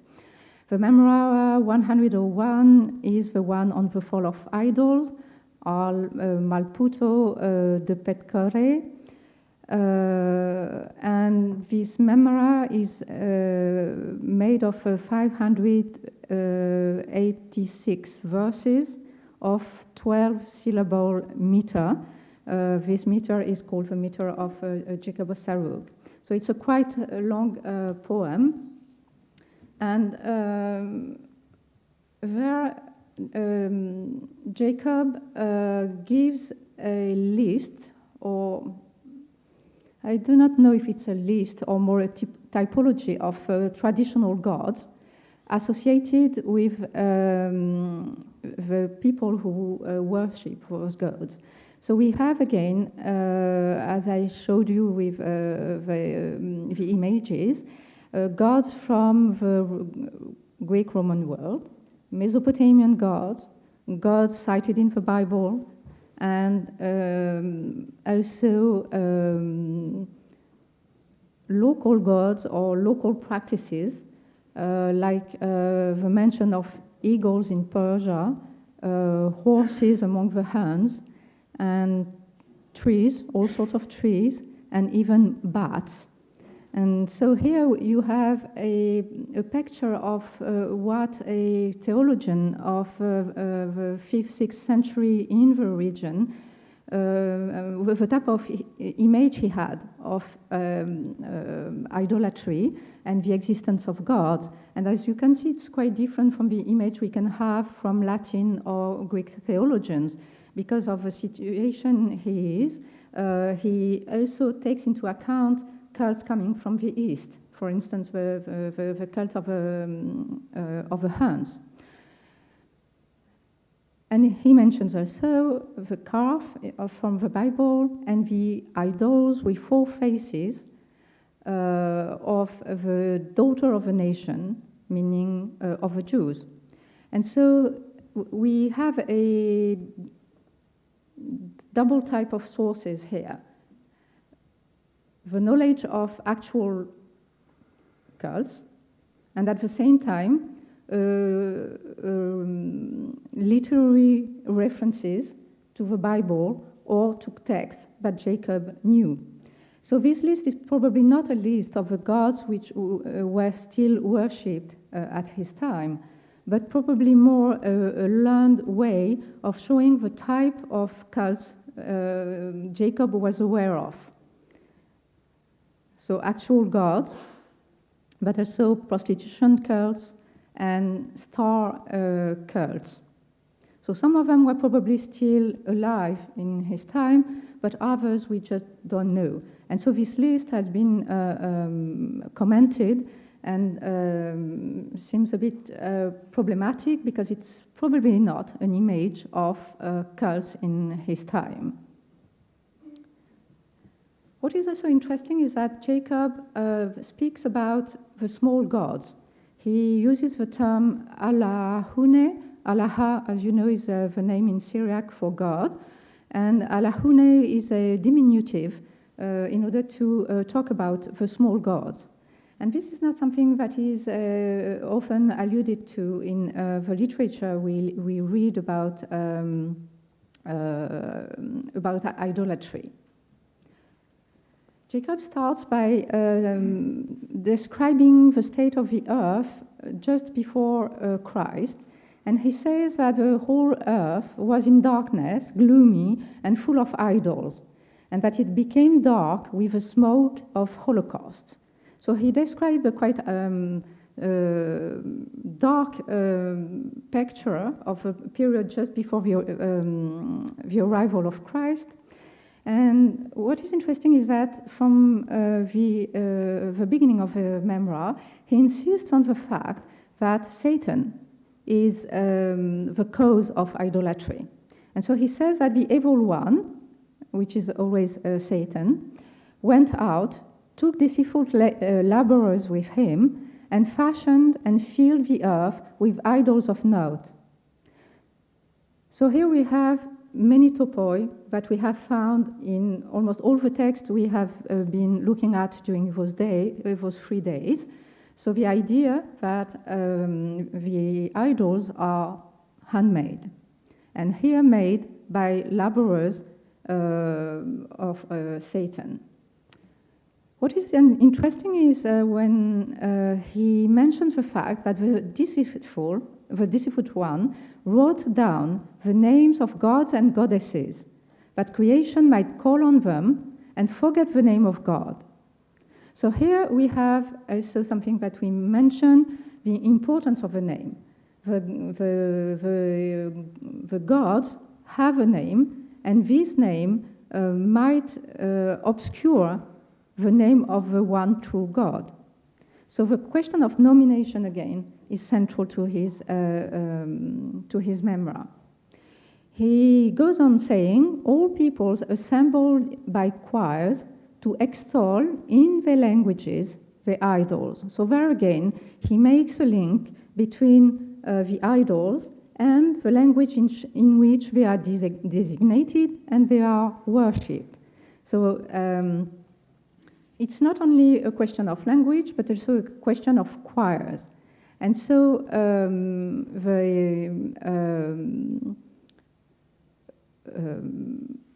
it's not just a question of the language used, but also the context in which the language is used during choirs and during dances. So the performance of the people who worship the idols is something he highlights in his text. We have other topoi, like the sacrifice of boys and girls to the idols or to the other gods. The fact that the idols are the object of false worship and became Satan's servant and were obedient to him. So here again, idolatry is situated in a Christian context where evil is the agent of idolatry. And so in Jacob's mind, Satan is the great artisan of idolatry, using it to lead the faithful astray. This is what he says in the memoir. And so the concept of idolatry is reinterpreted within the framework of Christian beliefs concerning Satan's agency in opposition to God. So in a sense, idolatry itself is demoted to becoming merely a tool in the hands of Satan. And in another memoir, Jacob says that idolatry is a tool used by God himself in order to convert the Chaldeans. He says that the Chaldeans wouldn't read the Bible, and so they wouldn't hear about the true God.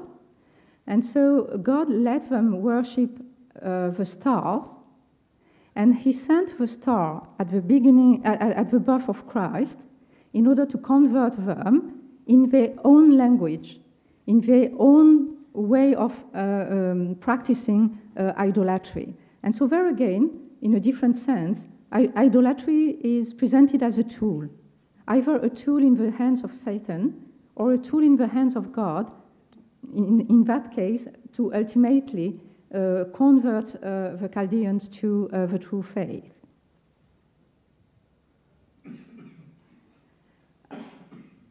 As a paraphrase of the novel of Arundhati Roy, the Indian writer, I don't know if you read that book, it's a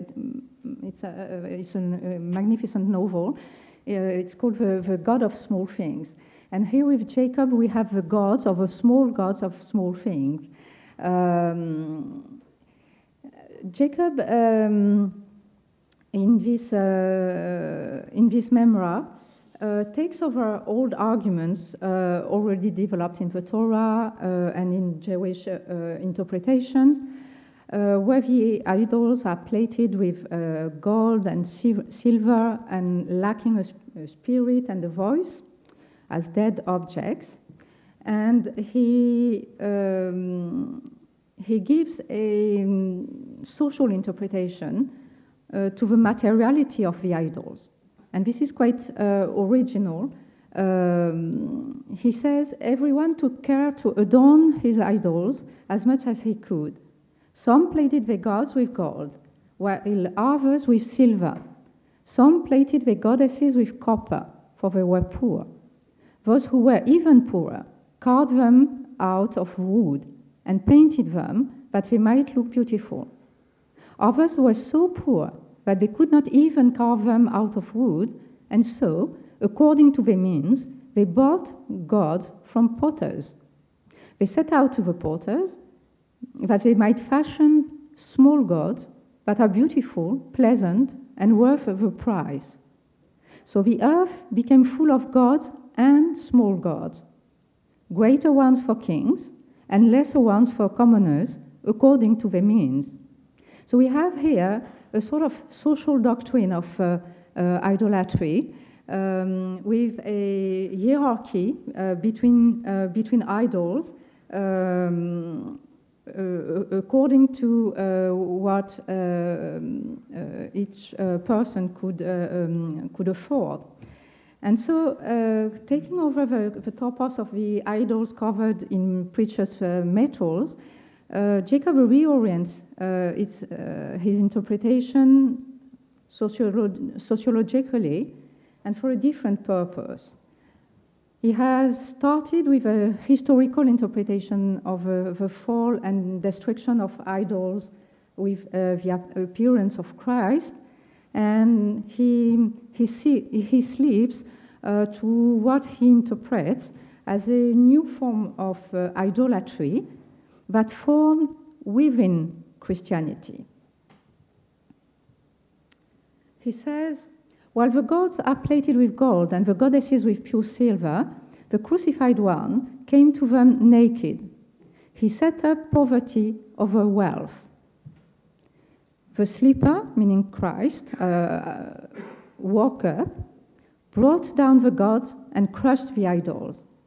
So here we have passages where Jacob explains that idolatry was destroyed by the appearance of Christ.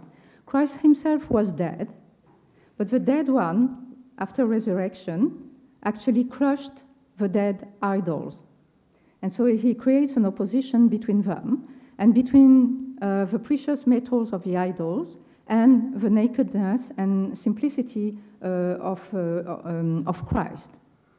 So he said the good news blew like a storm through the small gods. The stone and clay idols struck each other. The crucified one exposed them with his light, and all realized that they were idols, be they wooden or stone, but not gods. So people began to peel their idols and strip off the golden casing of the gods. And so here we have a very vivid image of what happened to the small gods that people had at home. So it's not idolatry as an official cult, but more of a cult of a small god in everyday life. the gods that you consult, the gods that you keep at home. And there we have the image of people taking back the gold and silver. So it's an interesting image. But we have also the image of the statues and images crushed and destroyed. And so the idea of violence that we have encountered in several talks during those 3 days is essential to the idea of idolatry. If you have one legitimate cult, it means that it is legitimate to destroy the images of the gods of the other cults or the places of worship. And so in that case, we have also the idea that the demons wailed at the fearful quaking that terrified them. And so it's a way of saying that the false gods, the demons, didn't have a fear of God. And with the quaking at Christ's resurrection, actually made them realize, made them terrified. And so they discovered the real fear of God. And in Syriac religion, the word religion that doesn't exist. It is expressed by the expression fear of God. And so here, Jacob says that the earthquake at Christ's resurrection in a way instructed the idols and the demons of who is the true God, creating fear in them that they didn't have. So it's an interesting acculturation in Syriac, in the Syriac tradition of that episode. And what is also interesting is the way he uses words in order to create a vivid image of Satan confronted to the fall of idols. And for that, he uses a rhetorical device which is well known from Greek and Latin rhetoric, which is called enargeia. And enargeia is a rhetorical trope where the writer puts a scene in front of not the eyes, but the mind of the hearers or the readers, and creates a living image through words. And so here, Jacob presents an image of Satan which is designed to evoke in the mind of the people who are listening to him the image of Satan in front of the idols being destroyed. And so I read the text, and you will tell me if it evokes an image also to you. Satan was confused, and what should he do? He did not know, for he wanted to pick up one idol. Another fell. Whenever he hurried to raise an idol from a fall, the sound of other temples being ruined would reach him. Whenever he put together a small god that was shattered, behold, another goddess fell, and the sound of its fall reached him. He was troubled and collected the clay shards of small idols. When he wanted to piece them together, he was exposed. And so here we have an image of Satan trying to collect all the pieces of the idol, of the fallen idols. And so it's a way for Jacob to use words in order to create an image that can teach his audience about what he is trying to say. And so we have here an example of what Syriac literature does most of the time, which is using words for creating images. And it's probably a reason why we have so little actual images in the Syriac tradition. We have many manuscripts, but very few images in them. Instead, we have those mental images created by poetry. And so Jacob is doing that in this passage of a memoir. And yes. And so Jacob goes on with this idea of gold and silver and introduces the idea that the evil, Satan, introduced the love of money. And he says the love of money will take its place for gold, they are similar. The apostles have tread gold with their feet like an idol. If gold is honored, behold, it will be counted as a cherished idol. So the idea here is that the idols fell, but were replaced by another idol, an internal one, which is the love for God. And Jacob says that the desire for God knows how to contend with God. And that's how he defined idolatry. Idolatry is a fight against God. It is a way of having power.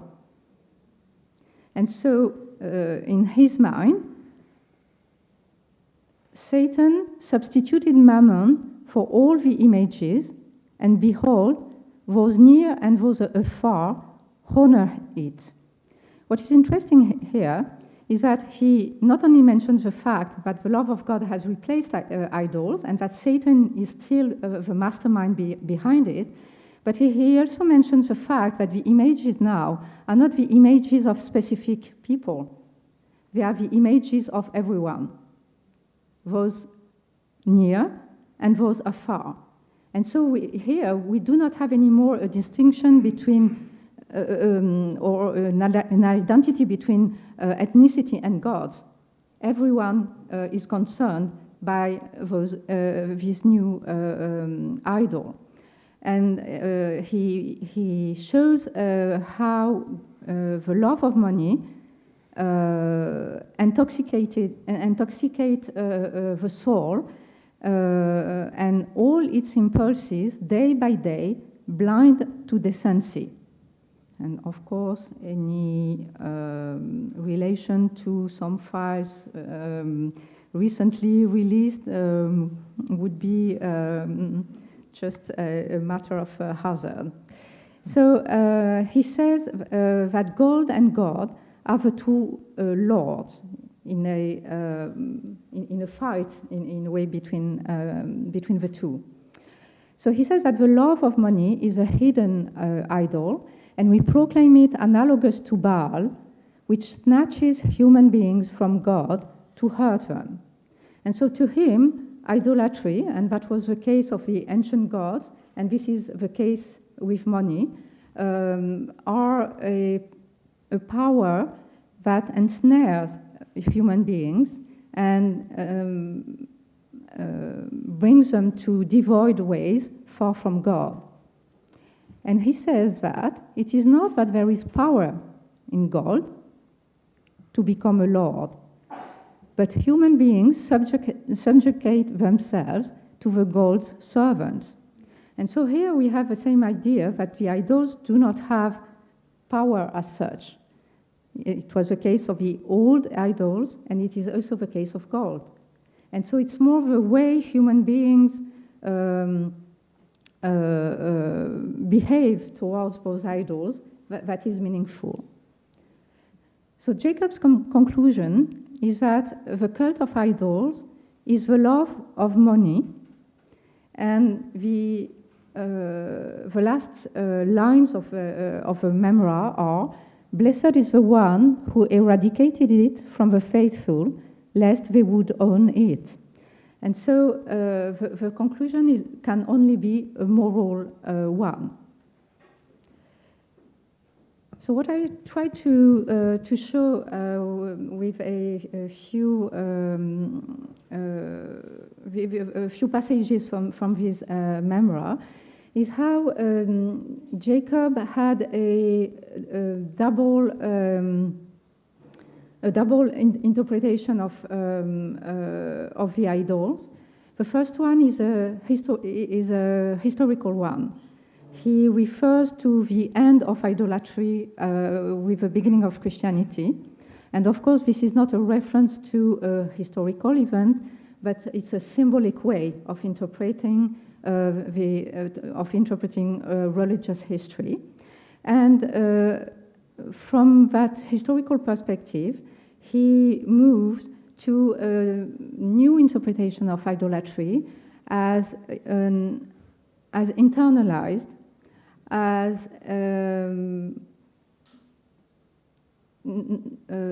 something that is not specific to specific groups, but as a problem for all of humanity.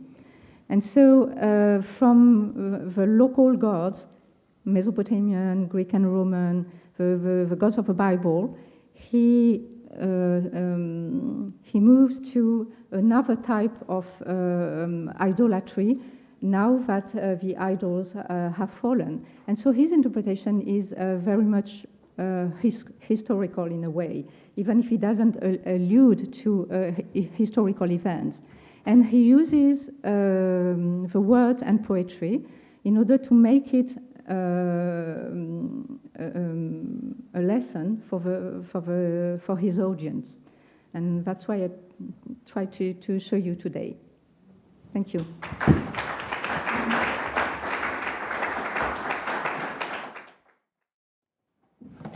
Our last speaker tonight is Nicholas Steves, Professor Steves, Father Nicholas Steves of the Society of Jesus, was born in Paris and grew up on both sides of the Atlantic between New England and Burgundy.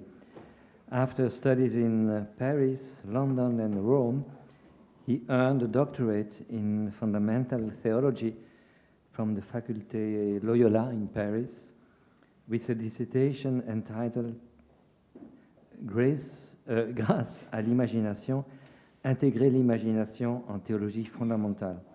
He has taught fundamental theology at the Pontifical Gregorian University since 2014. He has published many academic papers on a wide variety of topics, all concerned, all connected by an interest in the role of imagination in theology and in the lives of believers. The title of his intervention is promising: Blind, Deaf, Dumb, Numb, Theological Insights into Idols, Idolaters, and Idolatry. The floor is yours. Thank you, Father Sonnet, for this presentation. Good evening, and thank you for staying on for this conference's last paper. We have been crossing a bridge together for the past 3 days, trying to bridge the gaps between our widely diverse fields of expertise, examining sources and issues relating to idolatry, and now we're at the end of the bridge. And what do you find under a bridge? If, like me, your imagination as a child was fed by Old Norse tales, you know that under each bridge lives a troll, a cheerless, contrarian creature who challenges anyone that crosses the bridge by asking impossible riddles. Thus, my role now is to troll you. To troll you, I must admit I recently paid a visit to one of today's favorite idols, the Google search engine. I offered the words in my paper's title to its gaping interface, and up came the AI idol's answers. Sorry, those are the answers, or rather a picture of this morning's answers that were different from 2 days ago. Blind, deaf, dumb, and numb represents, according to AI, a phrase indicating total sensory deprivation or a metaphorical state of ignoring a reality. Blind, deaf, and dumb is a common, though sometimes considered outdated or offensive, phrase for someone uncooperative or ignorant. And it is the answer to the riddle, what tells the truth but is blind, deaf, dumb, and numb? So what's the answer to this famous riddle? Anybody know? A mirror. All right. So this troll is not happy because you have not answered the first riddle. So let's see if you go along with the other riddles. The AI idol gives us a few hints about the 4 adjectives in the title I derived from Psalm 115's scathing indictment of idols, idolatry, and idolaters. It's been quoted a few times, so I won't go into it at length. I'll just show you the text later. Idols and idolaters are cursed with total sensory deprivation. They ignore reality. They are uncooperative and ignorant, but they also hold up a mirror for all to behold. To drum up the mirror-like quality of idols and idolaters, let me quote another really unexpected thing the AI idol threw up for me. A 2018 song by the US metalcore band Atreyu, the title of which is Blind, Deaf, and Dumb. I will not play the song for you because there's a lot of screaming. It's really heavy going, and so let this troll read the lyrics in a dispassionate voice. Please excuse my French, as we say in American, c'est-à-dire the song's profanity. Blind, deaf, and dumb goes on 4 times. This shit's contagious like a fucking disease, infecting every stupid person that's in front of me. Goddamn, how blind are we to see only the differences in everything? Hell on earth is what we seek, an apocalyptic sci-fi reality blowing up right in front of me, dancing in the street with the dead bodies, and the chorus is, blind, deaf, and dumb, hopeless and happily numb, wearing a smile as we create our own hell. We're at an all-time low. Can you get that through your skull? How can you fix the world if you can't fix yourself? Let's make a bold hermeneutic move. If we take Atreyu's lyrics as somehow miraculously sharing in Psalm 115's indictment of idols and idolaters, we must quit an attitude or maybe an idea that has been bothering me as a Catholic theologian ever since this conference started, a them versus us attitude, whereby they are all dirty idolaters, but we, fortunately, are not. My first claim, instead, is that we are all guilty of idolatry. Maybe we're going in that direction with Jacob of Serugh and the love of gold. To support this claim, let me quote one of the world's most famous Jews. What then? Are we Jews any better off? No, not at all, for we have already charged that all, both Jews and Greeks, are under sin, as it is written. No one is righteous, no, not one. No one understands, no one seeks for God. All have turned aside, together they have become worthless. No one does good, not even one. But now the righteousness of God has been manifested apart from the law, although the law and the prophets bear witness to it, for all have sinned and fall short of the glory of God. Romans 3, obviously. Why are we all concerned by idolatry? Because, and this is my second claim, arising from my study of the imagination in theology, idolatry is nothing but a clear misuse of our imagination. And of this we are all guilty, or at least all tempted to be guilty, constantly. What is the solution to this universal human predicament? In a nutshell, what the German medieval polymath Nicholas of Cusa called reconciliatio oppositorum. As a Catholic theologian, I hold that this can be effected, this reconciliatio oppositorum, only through Christ's mediation. And this is my third and final claim today. To quote Paul again from Romans 3, for all have sinned and fall short of the glory of God and are justified by his grace as a gift through the redemption that is in Christ Jesus, whom God put forward as a propitiation by his blood to be received by faith. And so now let me stake my claims, speaking as a Catholic fundamental theologian. I teach just on the other side of the road, with a transdisciplinary academic approach to revelation, faith, and cultures. When I asked the organizers, would you like me to give a concluding paper that draws on everybody's remarks or speak about my own theology, their answer was yes. So, so basically I'm trying to do both things, a little more my own theology, but also trying to incorporate and echo some of the things that have been said by my esteemed colleagues. First point, constantly misusing our imagination. So it's more like my second claim I made in the beginning. I notice that no one here in this conference is shy about anecdotal evidence and inference, so let me start with a short, true story. In 1956, a well-loved Jesuit professor of literature at New York's Fordham University burned out. Exhausted by multitasking, Bill Lynch gave up teaching and spent a year going daily to a mental institution. What he observed there cross-pollinated his decades studying and teaching all manner of literature, from ancient Greek plays to Camus via Shakespeare. Eventually, in 1965, he published his findings as Images of Hope, Imagination as Healer of the Hopeless. What did he observe? That, by and large, mental illness relates to a fixated imagination that obsessively returns to the same mental imagery, thereby making the patient lose all hope. Further, he observed that great literature pointed in the same direction, especially about hubris. Cue to Massimo talking about King Xerxes' self-idolatry. A fixated imagination is hopeless and sick. It can't see or hear or speak or feel, or certainly it's very impeded from doing so. Its chief image is a fixed idol demanding a constant cult. Thus, a key role of literature is to show us what happens when our sick imagination cannot deal with our natural limitations. Take, for instance, Greek plays, ancient Greek plays.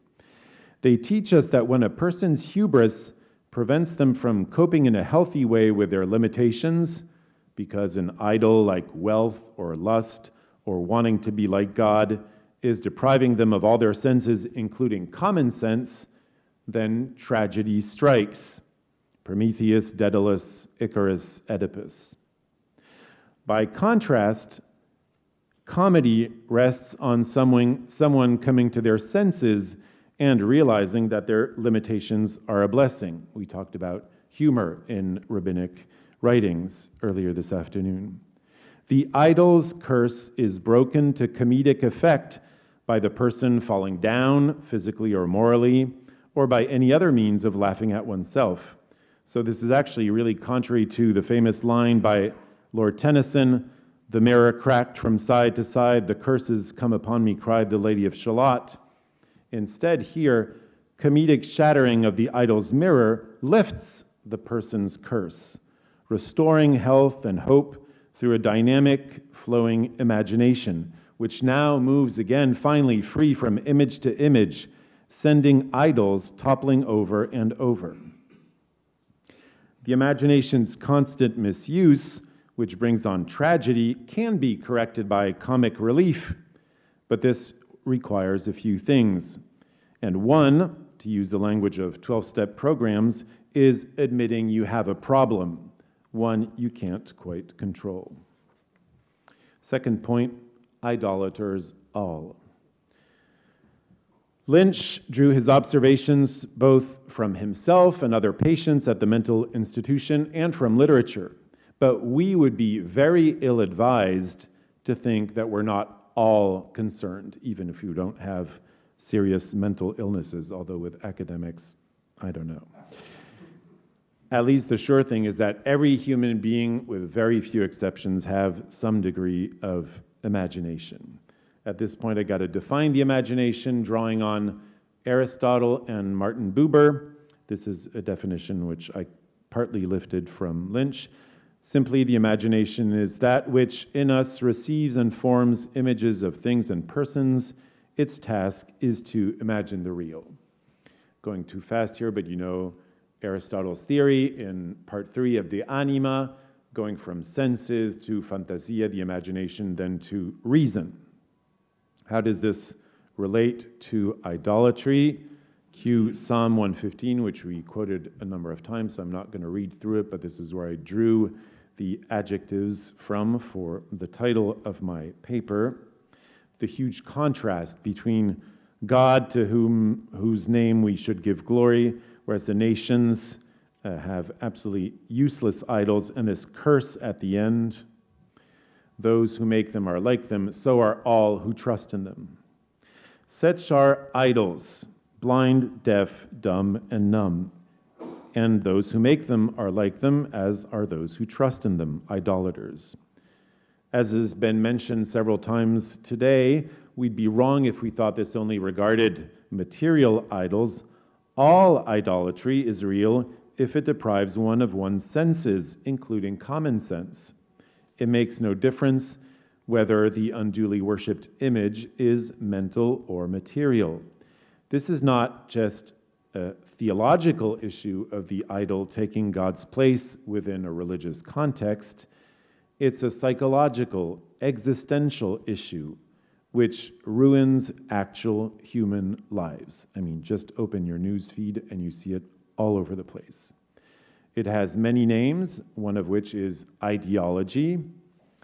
And to use example which I'm hoping will make us uncomfortable in this room, we can idolize, say, a particular theologian, or a particular school of theology, a particular biblical exegetical method, and so on. And what do we do when we idolize?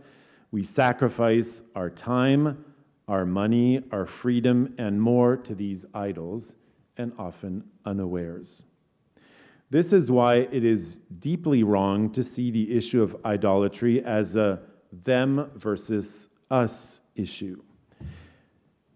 I think, but obviously scholars here of Jewish texts can correct me, I'd be happy if they did, if Jewish authors rant against idolatry from Deuteronomist to Philo and so on, it's not just because Jews risked or still risk assimilation.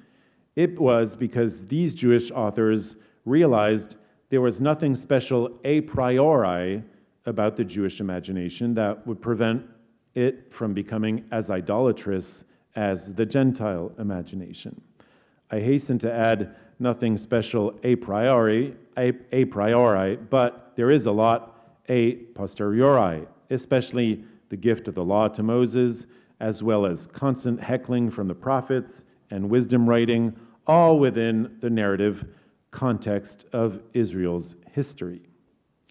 The imagination had to be healed from within through new imagery that acknowledged the risk of despair, but also brought new hope.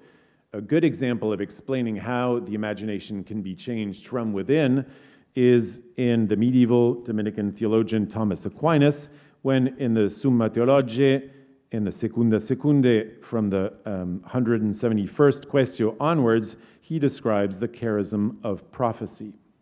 What is prophecy, according to Aquinas?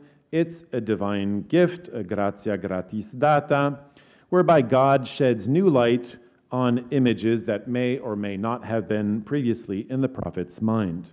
Then the prophet finds metaphoric words to make a revelation, to denounce evil and foster the good, especially to shake kings and folks out of their fixated imaginings, from out of their many-faceted idolatry. According to Aquinas, idolatry is objectively the worst sin we can ever commit. I quote, this is from Quaestio 94, the third article in the response. In sins that are committed against God, which indeed are the greater sins, the greatest of all seems to be for a man to give God's honor to a creature, since so far as he is concerned, he set up another God in the world and lessens the divine sovereignty. So comes the practical question. How can we all heal our imagination and shun idolatry? We have a clue in the fact that Jews are invited to fight idolatry via the means given a posteriori, the law, prophets, wisdom, and history. Our own Jean-Pierre Sonnet proves this in his 2014 book, generare et narrare, or to use maybe the more explicit French title, Lorsque ton fils te demandera de génération en génération l'histoire biblique à raconter. Taking as a paradigm the great Seder question, Ma nishtana halayla hazeh mikol halaylot, how is this night different from all other nights? Sonnet shows that how we tell our stories, and just the sheer fact we are telling stories, is how we constantly form and inform and reform our deformed imagination, and that this is one of the most generative acts we can perform. I will now briefly attempt to show how Christianity tackles this. So, third and last part, reconciling opposites through Christ. In Tuesday morning's talks, two topics struck me. Idols as relating to mobility and as relating to powerlessness. Better said, perhaps, mobility arising from powerlessness. I learned that in the ancient Near East, when one people conquered another, the latter's gods lost their credibility and their temple, being either destroyed or whisked away, or at least their cultic objects relocated and repurposed. I thought of how the Hebrew Bible repeatedly presents God as Israel's historical savior, or savior in history. This is paradigmatic in Exodus 22, preceding the first two commandments. I am the Lord your God who brought you out of the land of Egypt, out of the house of slavery. And then the first two commandments, you shall have no other gods before me, you shall not make for yourself an idol. God's efficient power in the past testifies to and guarantees God's present and future fidelity, credibility, and trustworthiness. Further, the key verse I used to teach my students in the first year about faith and credibility, Isaiah 7:9, notorious for diverging between the Septuagint and the Masoretic, asserts the unmovability of God and those who believe in the true God alike. If you do not stand firm in faith, you shall not stand at all. If you do not believe, you will not understand. But how does this power apply, I've been wondering, to the key tenets of my own Christian faith?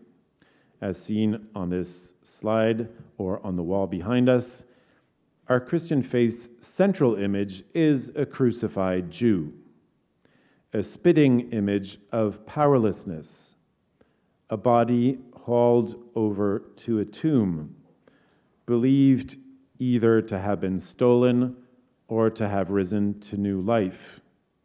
How can Christians claim that this powerless, movable man is also the Messiah, their Lord and Savior? Maybe here we go back to Anton Daimel's dedication of the book Jesu Christo, Deo Vero de Deo Vero. This is where Nicholas of Cusa's Reconciliatio Oppositorum is a great help. So I've said over and over again that idolatry is essentially a fixation of our imagination, which instead should be dynamic. In order to bring the imagination back to a state of flow, what you need are paradoxes, polarities, but not to be sublated, aufgehoben, once and for all, via Hegel-style dialectics, but instead to keep the imagination alive and as creative as God. Lynch put it pithily, Christ's story, he says this on the basis of medieval plays where 80% of world history is Christ's life, or as a Jesuit doing St. Ignatius Loyola's spiritual exercises. Christ's story frees the imagination of Christian believers by teaching us that, as he puts it, the way up is the way down. Christ, the image of the invisible God, as Colossians 1:15 puts it, is the great reconciler of opposites, but in such a way that opposite polarities are neither destroyed nor sublated, but enhanced and fulfilled by what is now a dynamic imagination informed by Christ. The unmovable mover is moved around and up. The Almighty is made powerless. Who was made powerless now receives new power. If I remember also from the poetry of Ephraim, there are a lot of these paradoxes. I have a doctoral student working on this right now. Maybe no text is so eloquent about the reconciliation of opposites as Ephesians 2. So I'll read from verse 1 through 16. So then remember that at one time you Gentiles by birth called the uncircumcision by those who are called the circumcision, a physical circumcision made in the flesh by human hands. Remember that you were at that time without Christ, being aliens from the commonwealth of Israel and strangers to the covenants of promise, having no hope and without God in the world. But now in Christ Jesus, you who once were far off have been brought near by the blood of Christ, for he is our peace. In his flesh he has made both groups into one and has broken down the dividing wall that is the hostility between us. He has abolished the law with its commandments and ordinances, that he might create in himself one new humanity in place of the two, thus making peace, and might reconcile both groups to God in one body through the cross, thus putting to death that hostility through it. Of course, here there's no issue of monism. It's putting an end to division and opposition and separation. This is core Christian doctrine, combining the genius of Greek logic and the claims of Jewish history and eschatology. For instance, God as three in one, Christ as true God and true man, Mary as a virgin and mother, and so on and so forth, as set forth in the councils of Nicaea, Constantinople, Chalcedon, and Ephesus. Paul wrote eloquently to the people of Corinth about the revolutionary wisdom this brought about. 1 Corinthians, first chapter, verses 19 to 25, I will destroy the wisdom, for it is written, I will destroy the wisdom of the wise, and the discernment of the discerning I will thwart. Where is the one who is wise? Where is the scribe? Where is the debater of this age? Has not God made foolish the wisdom of the world? For since in the wisdom of God the world did not know God, through wisdom God decided through the foolishness of our proclamation to save those who believe. For Jews demand signs and Greeks desire wisdom, but we proclaim Christ crucified, a stumbling block to Jews and foolishness to Gentiles. But to those who are the called, both Jews and Greeks, Christ the power of God and the wisdom of God. For God's foolishness is wiser than human wisdom, and God's weakness is stronger than human strength. Hence the question I asked earlier about weakness in anthropomorphic rabbinic descriptions of God. The church famously dealt twice with iconoclastic crises, in the 8th century at Nicaea II and in the 16th century at Trent. Both councils defended making images for worship by virtue of the eternal word's incarnation, of the invisible God's visibility. But both councils also set limits on what kind of images could be produced and to what end. I can only mention them in passing here, but this concurs with the recent philosophy of Jean-Luc Marion on the saturated phenomenon of the icon or idol, as well as with U.S. sociologist T.M. Lohrmann's analysis of religious practices in how God becomes real. My favorite example from that book is a non-practicing Jew who decides to practice again, gets very angry with God one day and decides to punish God by turning the oven on a Friday evening and making a cheese and ham pizza so he can offend God in 3 possible ways at once. I should add that just last year, U.S. Catholic theologian William Kavanaugh wrote a remarkable new book, The Uses of Idolatry, challenging the claim that we live in an ever increasingly secularized, disenchanted world. He claims that we live instead in a misenchanted world that is still full of idols and he takes the examples of nationalism or consumerism. These idols clearly promise more than they deliver, but they seem quite stable. Not to mention other idols or issues arising from AI-generated imagery, pornography, or violence-inducing images, or an apparently innocent thing, but I think it's very serious idolatry, the all-time high in animal worship, as illustrated by pet owners who speak of cats and dogs in familial terms as their human children's siblings. This had been prophesied in the 19th century by the Curé d'Ars in France. If you leave a parish without a priest for 20 years, they will use the church to worship animals. The hardcore song I opened with ends on a hopeful note in the final bridge. So open your mind and see the hate you've left behind. The only way to fix yourself is to find some love inside your empty heart. Kavanaugh concurs in more academic terms, and this will be my conclusion. The remedy for idolatry is not the denigration of the self and creation via the exaltation of God, as if God and creation were locked in a zero-sum contest. The remedy for idolatry is opening the self to participation in God with all of creation. Another way of putting this is simply to say that the opposite of idolatry is joy. Joy is not the same as security or pleasure. Joy requires vulnerability. Joy is a kind of ecstasy that pulls us out of the confines of our fears and wants and brings us into communion with God and with other creatures. The incarnate God, obviously he's speaking as a Christian, is the key to healing idolatry.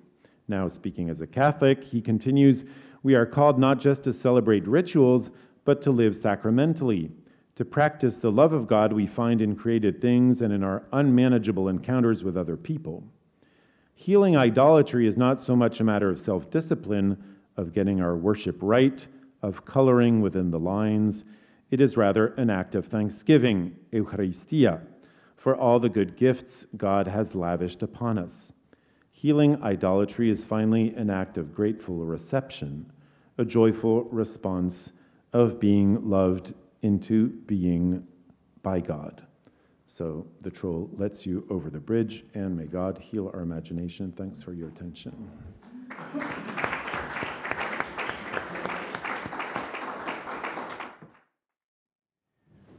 Allow me to say a few words at the very end of this conference. So, above all, I would like to thank to the people who were behind all this conference, Signora Totti, and especially Paola Bagnaia, who is here, and everyone received an email from her. So thank you very much, Paola.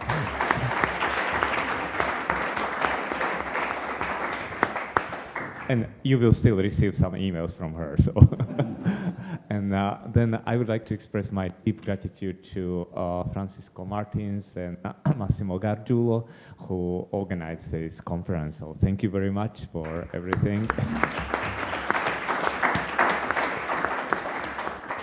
And at the end, well, it's not last but not least, I would like to express our deep gratitude to all of you who came here, because I think that for all of us who are in academic world, what is most difficult to handle is time, because we are always behind of something, writing and so. And you were so generous because you came here, and it's 3, 4, 5 days of your work, and you dedicated a lot of time to prepare your paper and your beautiful papers. And you gave your energy and time to this discussion. So really, thank you very much for coming and preparing your paper and being with us. And as well, thank you very much to all the students and participants who came and enjoyed or engaged into the discussion. So thank you very much for all of you. Thank you.